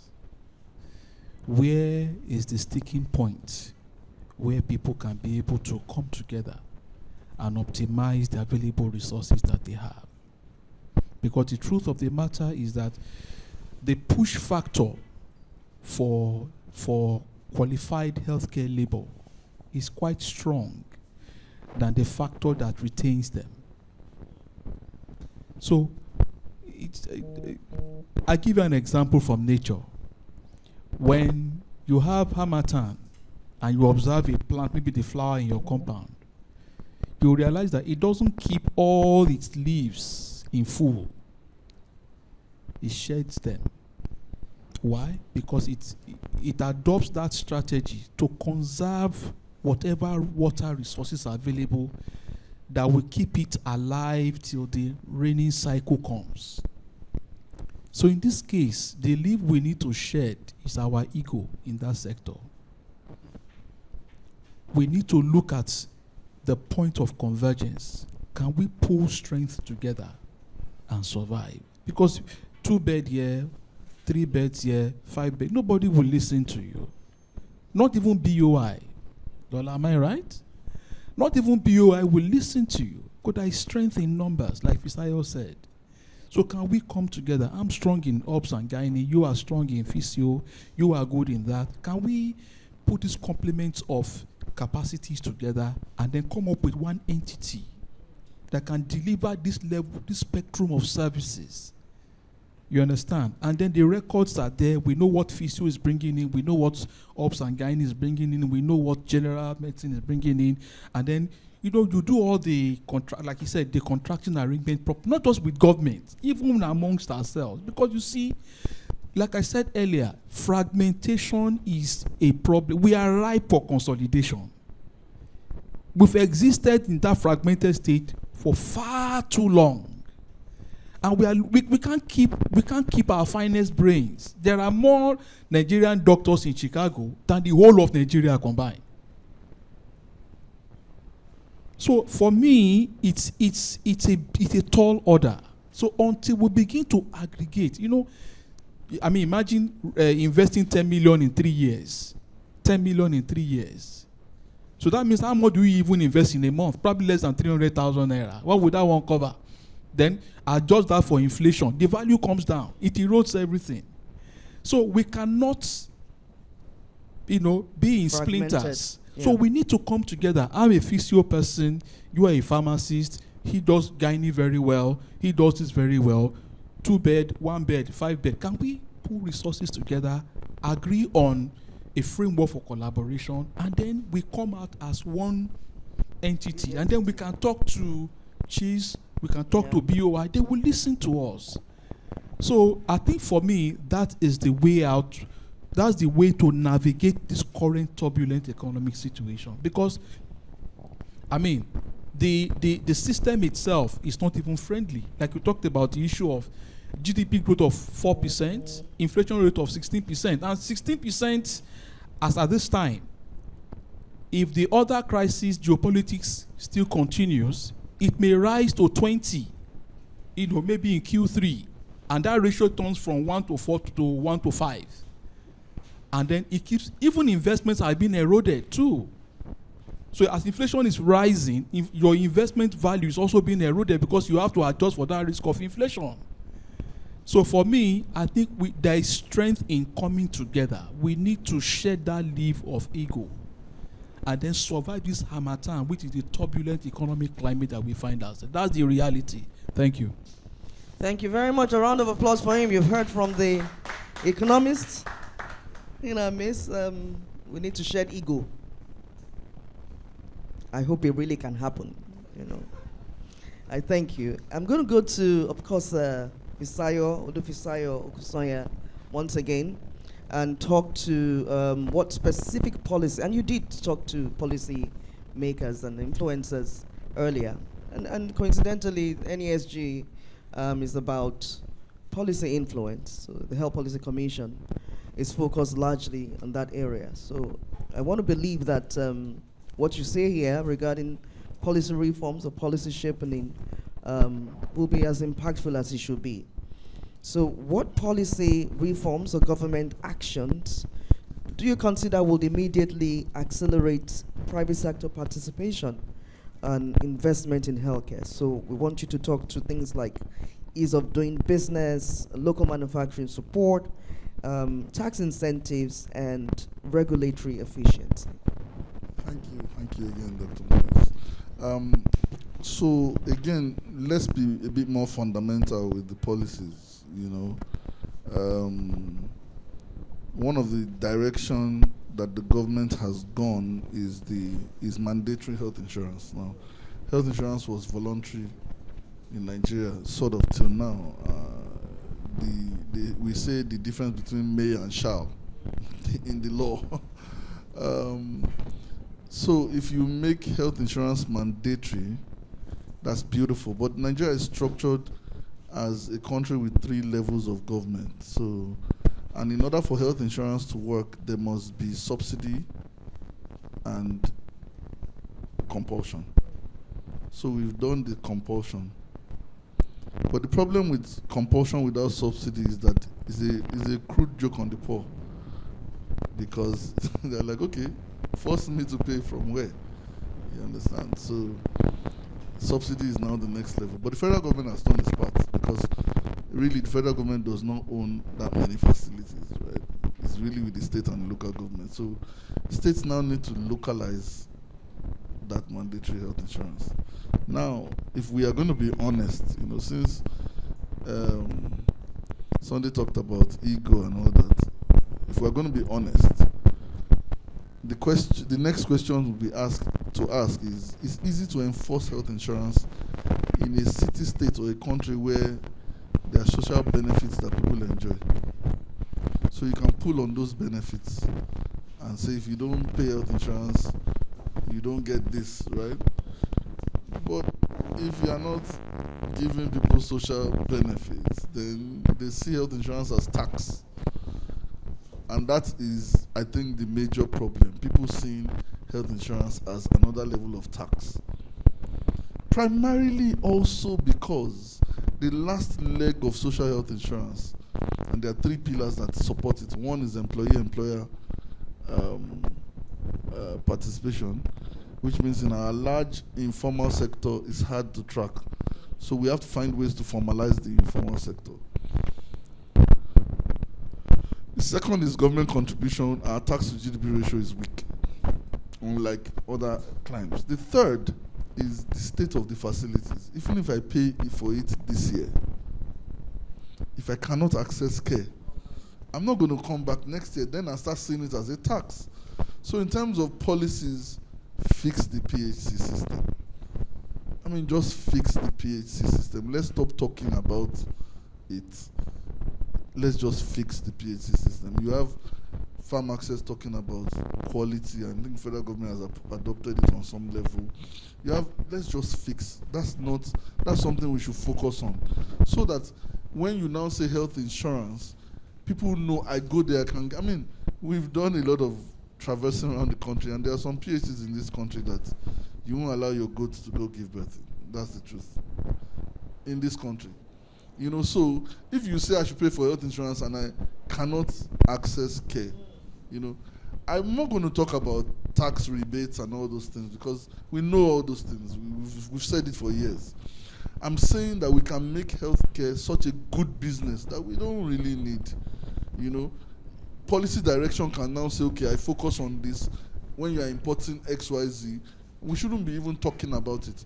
Now, this drives me to a certain point, which, you know, I always like to say, that there are two things missing from our healthcare system that if we systematically bring in, I think, as principles, we will solve our problems. One is the value for human life. And two is trust, right? So doctors and their financials speak, there's a language barrier there, you know, and then the value for human life. I shouldn't need to tell you, I shouldn't need to say, even though we need to say, that when you're importing, that you shouldn't treat a chandelier and a theater light with the same import duty. I shouldn't need to say that, but we have to say that in this country, that a theater light is treated like luxury chandelier lights. I mean that's a no-brainer. So we have to look into everything from top to bottom and say, look, when it comes to healthcare equipment, then when it comes to attracting talent, I mean, we're talking about tax holidays for doctors. If you want to attract this talent, you have to start looking at things like that. You have to start thinking about things like that. Policy is the tool of the government. Government has no business doing business. Policy is the tool. So you make policy and then you show benchmarks. That's what governments do. You make a policy, this is how we're going to do it, and then you say, this is an example. Private sector, you go do the rest. You understand what I'm saying? So that should be the policy direction. Make a policy that has people at the center, then show us benchmarks. Like, okay, this is what the teaching hospital should be. This is what the tertiary health center should be. You guys go and do the rest. I will put my money behind you. I will create security. I will create the enabling environment, you know. So these things come with our psyche. I think we need to go back and talk to ourselves as human beings and say, if it is a theater light, we cannot treat it like a chandelier. Thank you so much. On that basis, please a round of applause for this very, very carefully selected set of panelists. The facilitator is here already. So we really thank you for all of your contributions. We're going to yield to questions time now because of our time. So please feel free to ask questions, facilitator. Yes, thank you very much. Thank you to the panelists for the rich perspective that you brought to the table. And quickly, we'll take some questions just before we go to some housekeeping rules. Please, let's keep questions very short and direct to the point. No long stories. And panelists, please answer direct to the point. Where is Professor? Please don't lecture us again. He just stepped out. He'll be back. Okay, thank you. So before we take the questions in the room, there are questions online. And so we'll start from those online. So there are about 4 questions online. I will start with the first one. So this one came during the presentation, the first 2 presentations before the panelist session, and it's from Dr. Mohammed Mammon to Mr. Sunday Benjamin. He's currently not here, so I'll go to the next section. The next one is question from from Osisogu, Osisogu. He said, do you think as business analysts, we have paid enough attention to recycling within the medical equipment space? That's the first question. The second question, what role can the OEMs play in strengthening equipment financing? Because as a financer, I think that's the second question. What role can they play? He's talking about the secondary market, and that makes a lot of sense. Very good question. One of the things I said earlier about healthcare equipment is that they are high risk, and you don't want to be the one to go pull, to go repossess an ICU from a hospital that's defaulting. The IFC, you can tell you don't want to be the one because the optics are bad. You know, like, okay, this guy defaulted, I took the ICU, and then the media is all over there taking pictures. You know, so that's why financial providers stay clear and say, look, I can I can put a tracker on the Prado, and if it passes Lagos State, it shuts down, I repossess. But if this guy does not pay for his ICU, what do? I chase the patients and get out. You have till Friday to get well. You know, you don't want to do that. And then they say IFC facilitates, you know, blah blah blah. So that's the problem. Mortality, that's the problem. You know. So what Uzo asked just now is very interesting, and I know equipment suppliers have been talking about it, but it might require some aggregation, and it's another opportunity. I'll come to you, sir, where someone can just start facilitating that secondary market. Trusted, refurbished equipment that will give the financier some comfort to say, you know, if this guy defaults, when I supply, I the equipment supplier, can take it back and put it on another platform and it will sell. At least for ultrasounds, x-rays, and those fast-moving equipment. That may unlock bank financing, at least traditional commercial financing, because of credit risk. That's something, but it requires some aggregation. Somebody has to do the dirty work initially to say, I'm going to do this for the industry. Again, collaboration maybe, you know, and facilitate that. Okay, thank you very much, Mr. Fisayo. Okay, Mr. Chisom. So very quickly, we already have a platform like that we call Africa Medical Equipment Facility. We realize, for the reasons that you're saying, there's actually a big graveyard of broken down CT scanners, X-ray machines that are not working, and most of them not working for very minor things. Why? Because most of the people who are selling those machines, they view it as a one-off item. So if I sell you my CT scanner this year, my X-ray, I have made my target as the OEM. I move on to the next customer. So what we did is we aggregated the OEMs inside this Africa Medical Equipment Facility pool. We aggregated the financiers, banks. Why? Because we as IFC cannot make financial transactions of the size of these machines. They're too small for us. So we bring a bank and we say, Mr. Bank, here is 5 million to put in this pool. You put your 5 million. Together we've got a 10 million pool that we can lend out. You as a bank are better structured to be able to disburse money for an X-ray machine, not only because you're in country, but because you have the right structures for making a loan of this size. But more than that, why we need the OEM there is because then we don't want someone saying, I can't pay your loan because this machine worked for 3 months only and it stopped working, now I have nothing to pay. The OEM is now there to make sure that every month he's going to see, is this machine working? No one has an excuse, and we have a functional system that everyone is embedded. We're all in the same canoe, paddling in the same direction, making sure that it's successful and making sure that the patients get what they need. Thank you very much, Mr. Fisayo. So we... Okay. Okay, so please, the bank, over to you. So we've... Yes. So it's called a risk share facility. We've already had in place in Francophone countries. It's been easier for us to do. In Nigeria, we're speaking to Sterling Bank, and we're speaking to a few other banks. My colleague Chidima is here from FCMB. We're also trying to make sure that the laws allow us to be able to have this structure. So there's a legal and regulatory aspect that needs to happen before it can happen. But already in Cote d'Ivoire, in Cameroon, we're already dispersing through it. All right, thank you very much. So our next question is from Benita. He said, thank you for the insights shared today. My question is, as Nigeria builds more investable and scalable healthcare ecosystem, how do we ensure that patients trust accessibility, continuity of care, and genuinely human-centered healthcare involved at the same space?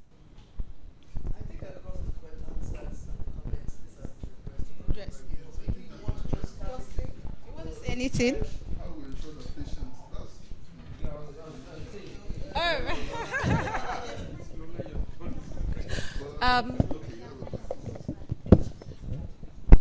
Okay, so the answer to that question is very simple. The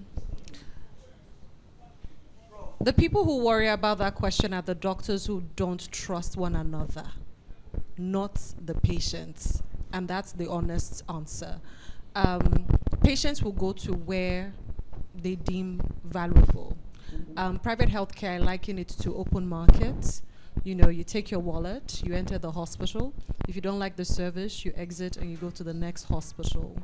The trust is not really with the patients, because the patients can really decide where they want to go to, and then, you know, whatever the case might be. I think the major issue with trust is amongst providers themselves, as opposed to between providers and patients. And then internally, that's where your corporate governance structure comes in place, your QMS, your quality management systems, you know, going for accreditations like SafeCare and the likes, and so on and so forth. That would do its work.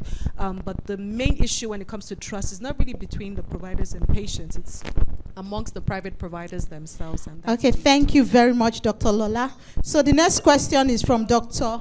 Yes. Okay. Okay, the question from Dr. Muhammad Mamon. He said, how can competing private healthcare facility work as a network while each still retaining their client? Example, how can private health facilities scale while keeping healthcare costs low and affordable for their communities? Okay, 2 questions, right? Yes. So the first one is, how can they come together and still retain their patients? So it will be a challenge. So that's the leaf that needs to be shed. All right. Now, old habits don't die out easily. So the first hill that needs to be climbed is that concept of trust.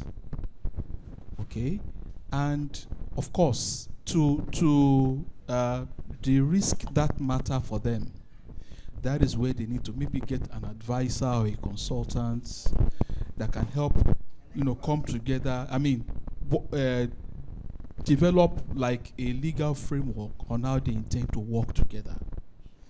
Then the consultant can come in to help them set up a structure, how they can now pipe in their resources, because whatever they have before, whatever they have in existence can be committed as equity contribution to that special, like a special purpose vehicle, Mr. Cheese. Okay, like an SPV, right? Okay, now you may say, okay, but I don't want to collapse this one. Okay, can we build that consolidated entity and then use your existing structure as a collection point or as a feeder to that? So a couple of options have to be on the table for the would-be partners to discuss and then agree on the way forward. Okay, but you cannot say you want to still retain that same old way. Now, the reason for that is that in case it doesn't work, I can go back to my old way of doing things. So I think that's what is really the issue. But if they can really get a legal framework on how they intend to work, and then get an advisor like a consultant to help them in terms of how the operations will look like.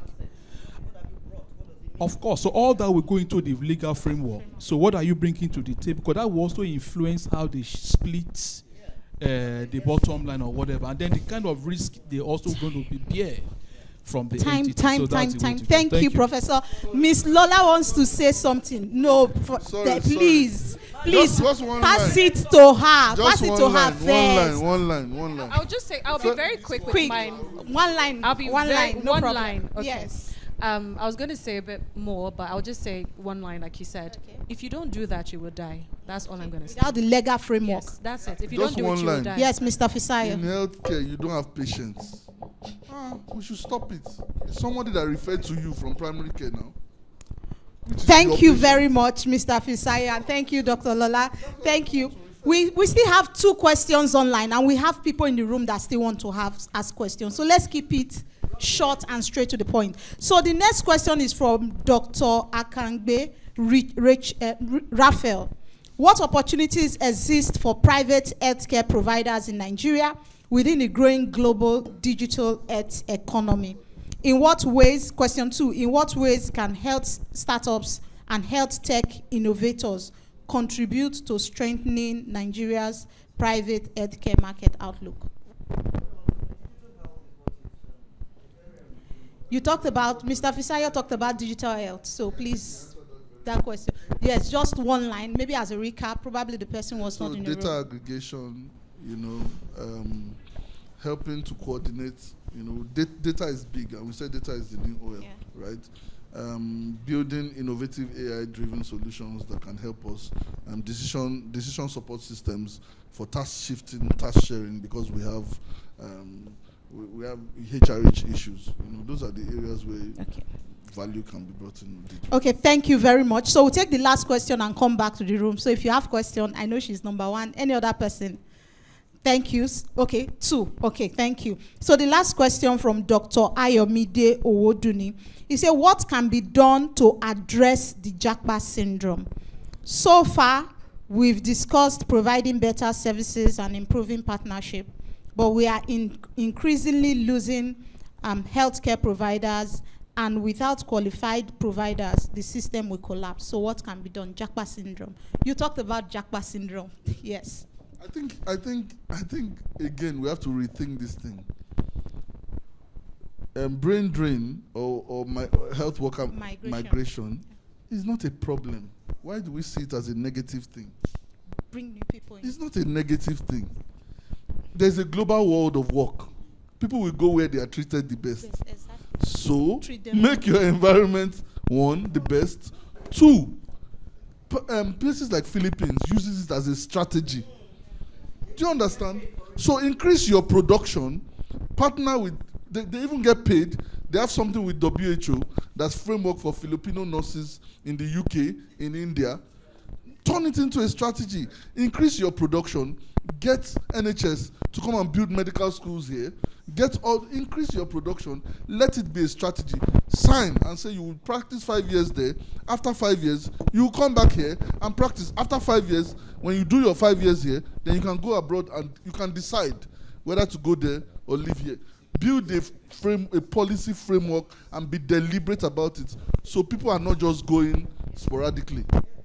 Thank you very much, Add Mr. quickly to Fisayo. that Okay, point. Dr. Lola. It's just Lola. I studied economics, first degree and undergrad. But I wanted to, Mr. Fisayo is absolutely right, and I just want to give a practical solution or action points with what we did internally. So what we realistically decided to conclude was that we can't stop this. It's going to happen. It's a use me, use you situation. You are using me to grow your skills and get the income that you need to write your exams and leave. I know that. I will support it by sponsoring you to conferences and so on and so forth. And then you do the work, right? And then what we did was we built an alumni of doctors that have left. So we no longer have them on Slack, but we have them on WhatsApp. So we have a WhatsApp group of ex-doctors, ex-head nurses that have passed through our system. And what they do now is they are part of our clinical research team. They contribute to our papers. And then wherever they are in the world, for example, I have one fantastic doctor in Ireland. We sponsored him, for example, to the ESC meeting in Barcelona. So that's what we do. I think providers just take it. Provide a platform to keep it's a them. cycle. Use me, I use you. But then also note that the reason why we built the alumni system, however, is because we know that a few of them would return to Nigeria as super specialists that we don't currently have. And we want to be the home that they choose. So this is a strategy that we use, and I'm happy to share that, and it's an actionable one that others can use as well. Thank you, Ms. Lola. Okay, please, want to thank those. Okay. Not much more to add besides what he said. I mean, Nigeria has got the numbers. We're the same size as Philippines. Certify your nurses here before they leave. Make sure that they come back and recertify every couple of years. You're done. Now it's no longer JACO, it's actually something that's... All right, thank you very much. So I want to thank those online. Please keep your question coming. At least we'll take one more. We have 2 persons in the room, so I'll hand over to her. Please keep it short. No epistle, please. Hello. Well, thank you so much for this very insightful panel discussion. I think for me, I have 3 questions. Sorry, observation and questions. Number 1, as a startup company that has raised significant funding in the system, I absolutely concur with what Lola has said. Investors are not scared of risk. They are scared of lack of predictability, transparency, strong governance. And I think that's what has helped us a lot. Early on, we've raised over $5 million in blended financing, equity, grant, as well as debt financing from both local banks like Access Bank, Union Bank, as well as Afrexim Bank. And for you to get institutional funding like that, you must go through a very thorough due diligence. And I think what most businesses are lacking is this. I have so many, I'm on a group where quite a number of startups don't even have the basic governance documentation, whether it is your CAC, whether it is your PENCOM, whether it's NSITF, and all that. So you need to get yourself really, really prepared and have a virtual data room that makes it easy for investors and funders to just go through your data room. We're currently also going through funding process with Bank of Industry, and that's over $2 billion. And this is a startup company. So it warms my heart to see the presentation from both Fisayo and Mr. Sunday regarding the whole ecosystem looking positive towards especially digital health. And one thing I wanted to mention was the fact that most hospitals see telemedicine or digital providers as competitors. They're going to steal our businesses. They're going to steal our patients. I think there's a strong opportunity for collaboration if we look at it from the perspective that telemedicine can solve more than 60% of healthcare needs. It's not optional. You have patients who have this tool, and it's beyond your control who they visit in the comfort of their homes. So it's high time that we start to see the opportunity in collaboration. Telemedicine cannot solve all the problems, but it can solve 60% of the reason why people go to the hospitals, which is quite inefficient in terms of directly and indirectly. So I think there's room for us to collaborate, because telemedicine cannot solve all the problems. Patients still have to go to a hospital in certain scenarios. So that means that you can actually see more patients beyond your own immediate physical, geographical location. And you can also leverage experts that you don't have within your hospital through telemedicine. So those are just the observations I have. And now to my question. Given that the Basic Healthcare Provision Fund has been increased from 1% to 2%. Do you see an opportunity here? What impact do you think this will have on primary healthcare and the whole private sector ecosystem? Number 1. Number 2 is the significance of Nigerian diaspora remittances in healthcare financing is huge. $2.5 to $5 billion every year. I didn't hear any mention of that in the presentation. The 10 billion naira that you mentioned, does that include that? And how can Nigeria and the government and private sector better coordinate this significant investment? Thank you. Thank you. Yes. Okay, on the BHCPF, yes. So last year, 2024, 45 billion was disbursed. Last year, 65 billion was disbursed. And the guidelines state that the money must go directly to the facility. So they made all PHCs open bank accounts, right? So I know Lagos got like 900 million, Kano got like 1.7 billion, the PHCs. Now, the problem is accountability.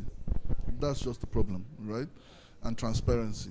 So we now need to put in structures, especially on the sides of essential medicines, right? Where the PHCs don't have access to the money, right? Especially now that we have group purchasing, right? They can see the money in some platform, but they will never be able to withdraw it and go to the open market to buy drugs. You know, so that we can also track data-wise where is this money going to, or else, you know, it goes to money, then, you know. So that accountability allows it. So increasing it to 2% will have a big impact when accountability is. But also remember that Nigeria's revenue is also threatened, has been under threat. So 2% of zero is still. So that's the question. The second question, I think. Over to you, Mr. So just to finish up what he said. 1 minute, please. Yeah. So very quickly. So that means that 2% is not absolute in terms of naira and kobo. So it fluctuates depending on how they, whatever. So for the other one in terms of diaspora remittance, it's actually twice that 10 billion you talked about. It's about 20 billion. You understand? Probably the highest in Africa for a single nation recipient. Now, one thing I was expecting government to do, because most of these remittances are coming privately, so you cannot really track them system-wise. So what government can do, and again, it has to do with transparency and trust. They can float diaspora bonds or something that these diaspora remittances remitters can buy into with certain return, like a treasury bill equivalent. And then they can also provide evidence of the intervention that this funding is being used for, real time. So when they see that, and they're also getting some maybe 5% or whatever percent return on that impact bond, you will see that that fund will, because you see what that remittance will do is that it will now substitute for loan. So instead of having to go and borrow loan, your own people can actually send money, and they can be a bit more patient with you, and then you still get a token on top of it. You understand? So if that can also be considered policy-wise, I'm sure it will be very impactful. Thank you. All right, thank you very much, Mr. Sunday. We just got a question online for Dr. Joseph Ogebe. Dr. Joseph Ogebe, is he still online? Okay, yes. He said, did you verify the response from your respondent? Example, how much investment in the past 3 years did respondents show that the investments were made? Yeah, so thank you very much. Very simple. So the instruments we use is a survey instrument, and responses were based on self-assessment, right? But we went the second step further. For those that actually failed actual investment, we asked them to share, numbers with us, documents with us. For those that are willing to share their documents, yes, we verify those numbers.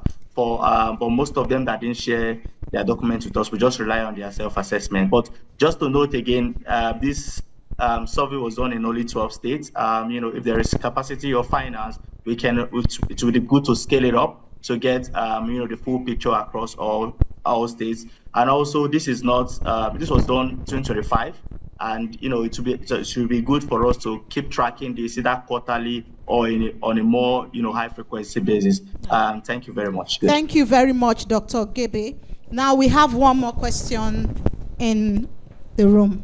Thank you very much for that very wonderful conversations and the panel. I have a question and a comment. So my question goes to Fisayo. You mentioned that data is one of the opportunities. Data aggregation is one of the opportunities. I did have the opportunity to work in the data space in the last, actually since 2023. And one of the things that you learn very quickly when you work in the data space is that selling data products is actually one of the most difficult things you can do in this space.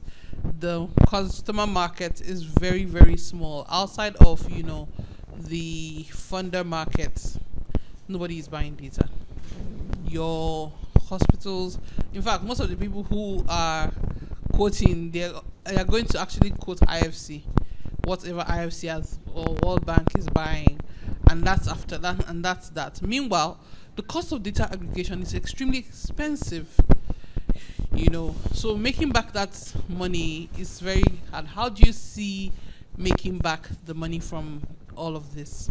That's my question. And then my comment is on Miss Ali. You said we shouldn't call you doctor, even though in my mind you're a doctor, please. And it's on the question on Japason. I actually agree with you. You can't fight it, and while you're working on the funnel, on the keeping in touch with those who have left, there's also the funnel of those who are here. There are doctors every day, and not just doctors, but doctors and allied healthcare workers every day who are being churned out of the system, who are entering into the system. And there's a very big funnel. In fact, every day there are healthcare workers that are going on these loan apps looking for funding to continue their education. And that is where it starts. If you're able to get them through that system and work with them, you're already building that next generation of healthcare workers, and you're already training that next set of people, and you're already getting your next set of workers, and you're keeping that cycle running and running. All right, thank you very much, Mr. Fisayo. Please respond in 1 minute. So the issue of data, healthcare data, if you look at the Human Genome Project, I think it's one of the most profitable returns of investment on healthcare. $700 billion now in data. There's a general global deficit in mapping the African genome and getting African data.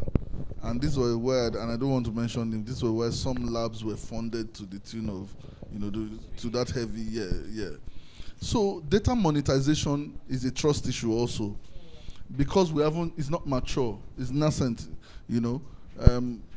so there's not a lot of trust yet, but it's evolving, right? You are very right. The developers are the ones who will jump. I mean, if you have good data now, Gates will give you money, right?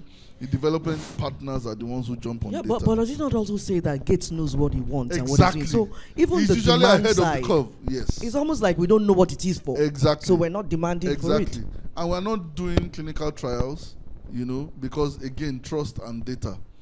Because Big Pharma is buying data, but there's nowhere for them to find the data. Healthcare data, I don't know about other sectors. Healthcare data, I think Augusta & Co proved this with their model. They sold data and they made a lot of data. Okay. So the question is, can you aggregate data and prove that it is authentic, right? So when we started to aggregate data, and I've been doing this since COVID, because COVID opened my eyes, I went so deep as to gather data officers in general hospitals and give them ontology training, medical ontology training, because I found out that garbage in, garbage out. So that data play will go, the entire value chain, of literacy, has to be dealt with, so that when you bring out the data, it's clean, and then you can sell to development partners, to people, starting from people even doing their theses, right, to researchers, to Big Pharma. We're going to get there. Thank you. I see us getting there in maybe 3 to 5 years. Thank you, Mr. Fisayo. So somebody in the room just wrote, it said, what are the words to encourage the growing diagnostic facility in Nigeria? Mr. Adekoya Abimbola asked that question. So how do we encourage growing facilities, diagnostic facilities? They're not the ones that need encouragement. They're the money makers in the healthcare. I don't understand. So I think... Give them one word. Find the right partners. Okay. Thank you very much. Thank you very much. Okay. I'm going to say, diagnostics speaks to... So where we're coming from in terms of, as a continent, we're coming from the infectious communicable disease side. That's what has been plaguing us, the malarias, all these things that you can tell what's wrong with you even before you go to the doctor. We are now moving to NCDs, as Sunday mentioned in his. For an NCD, if you are not using a diagnostic level of study on your body, you may not find out what's wrong with you. So as we become better in terms of the livelihoods we're living, as we become more affluent and we're eating better, we must to be aware that the diseases that will attack us are the ones that you cannot pick up because you've got a headache or whatever. By the time you pick up, half the time it's too late. Work with the diagnostic players. That's the encouragement I would do, for that. Thank you very much, distinguished panelists. Please, let's rise to take photos. Please, can the president of HFN join us? Yes, President, Madam.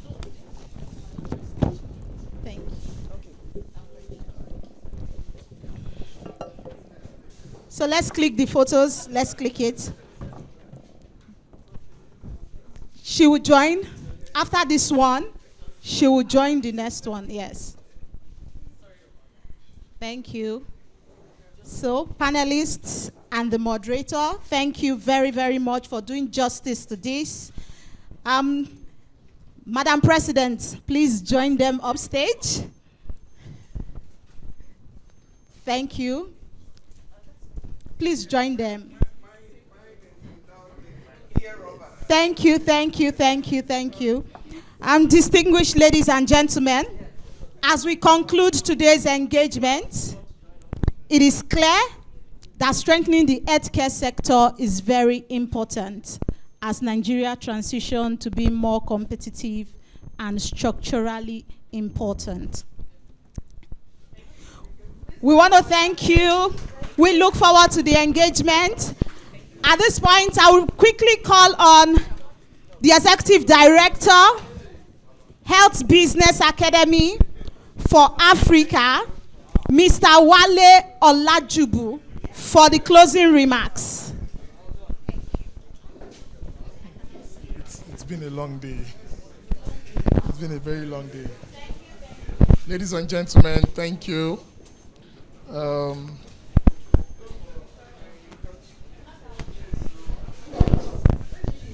On behalf of the Federation, Healthcare Federation of Nigeria, and Health Business Academy for Africa, we would like to say thank you. I would like to sincerely appreciate everyone who has made it to this room and made this event possible. I would like to first appreciate our speakers and our panelists. I will start with Dr. Joseph Ogebe and the research team from the NESG group. Dr. Ogebe, thank you. If you can hear me, and the research team, please put your hands together for them. They did amazingly. By the way, so just so you know, the journey of the Outlook started October last year. It started October last year, and it was a tedious journey that a number of us walked through the Yuletide.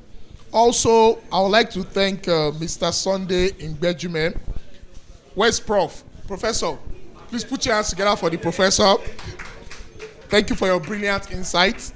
I would like to thank Mr. Fisayo Okusoya. Please put your hands together for Mr. Fisayo. Fisayo to fly back from the UK in December for this. And also our excellent panelists. Please put your hands together for the panel. Brilliant panel. I would like to specially, at this point, can I have your attention? One room, please. I would like to specially thank the leadership of Madam President. Please, Madam President, please take your flowers. The President of the HFN. I would also like to thank the MD, right? The Managing Director of NESG and the entire NESG group. NESG in the house, please put your hands together for NESG team. They've been fantastic. And finally, to every attendee in this room and online, the CEOs, founders, healthcare professionals, and most importantly, the investors.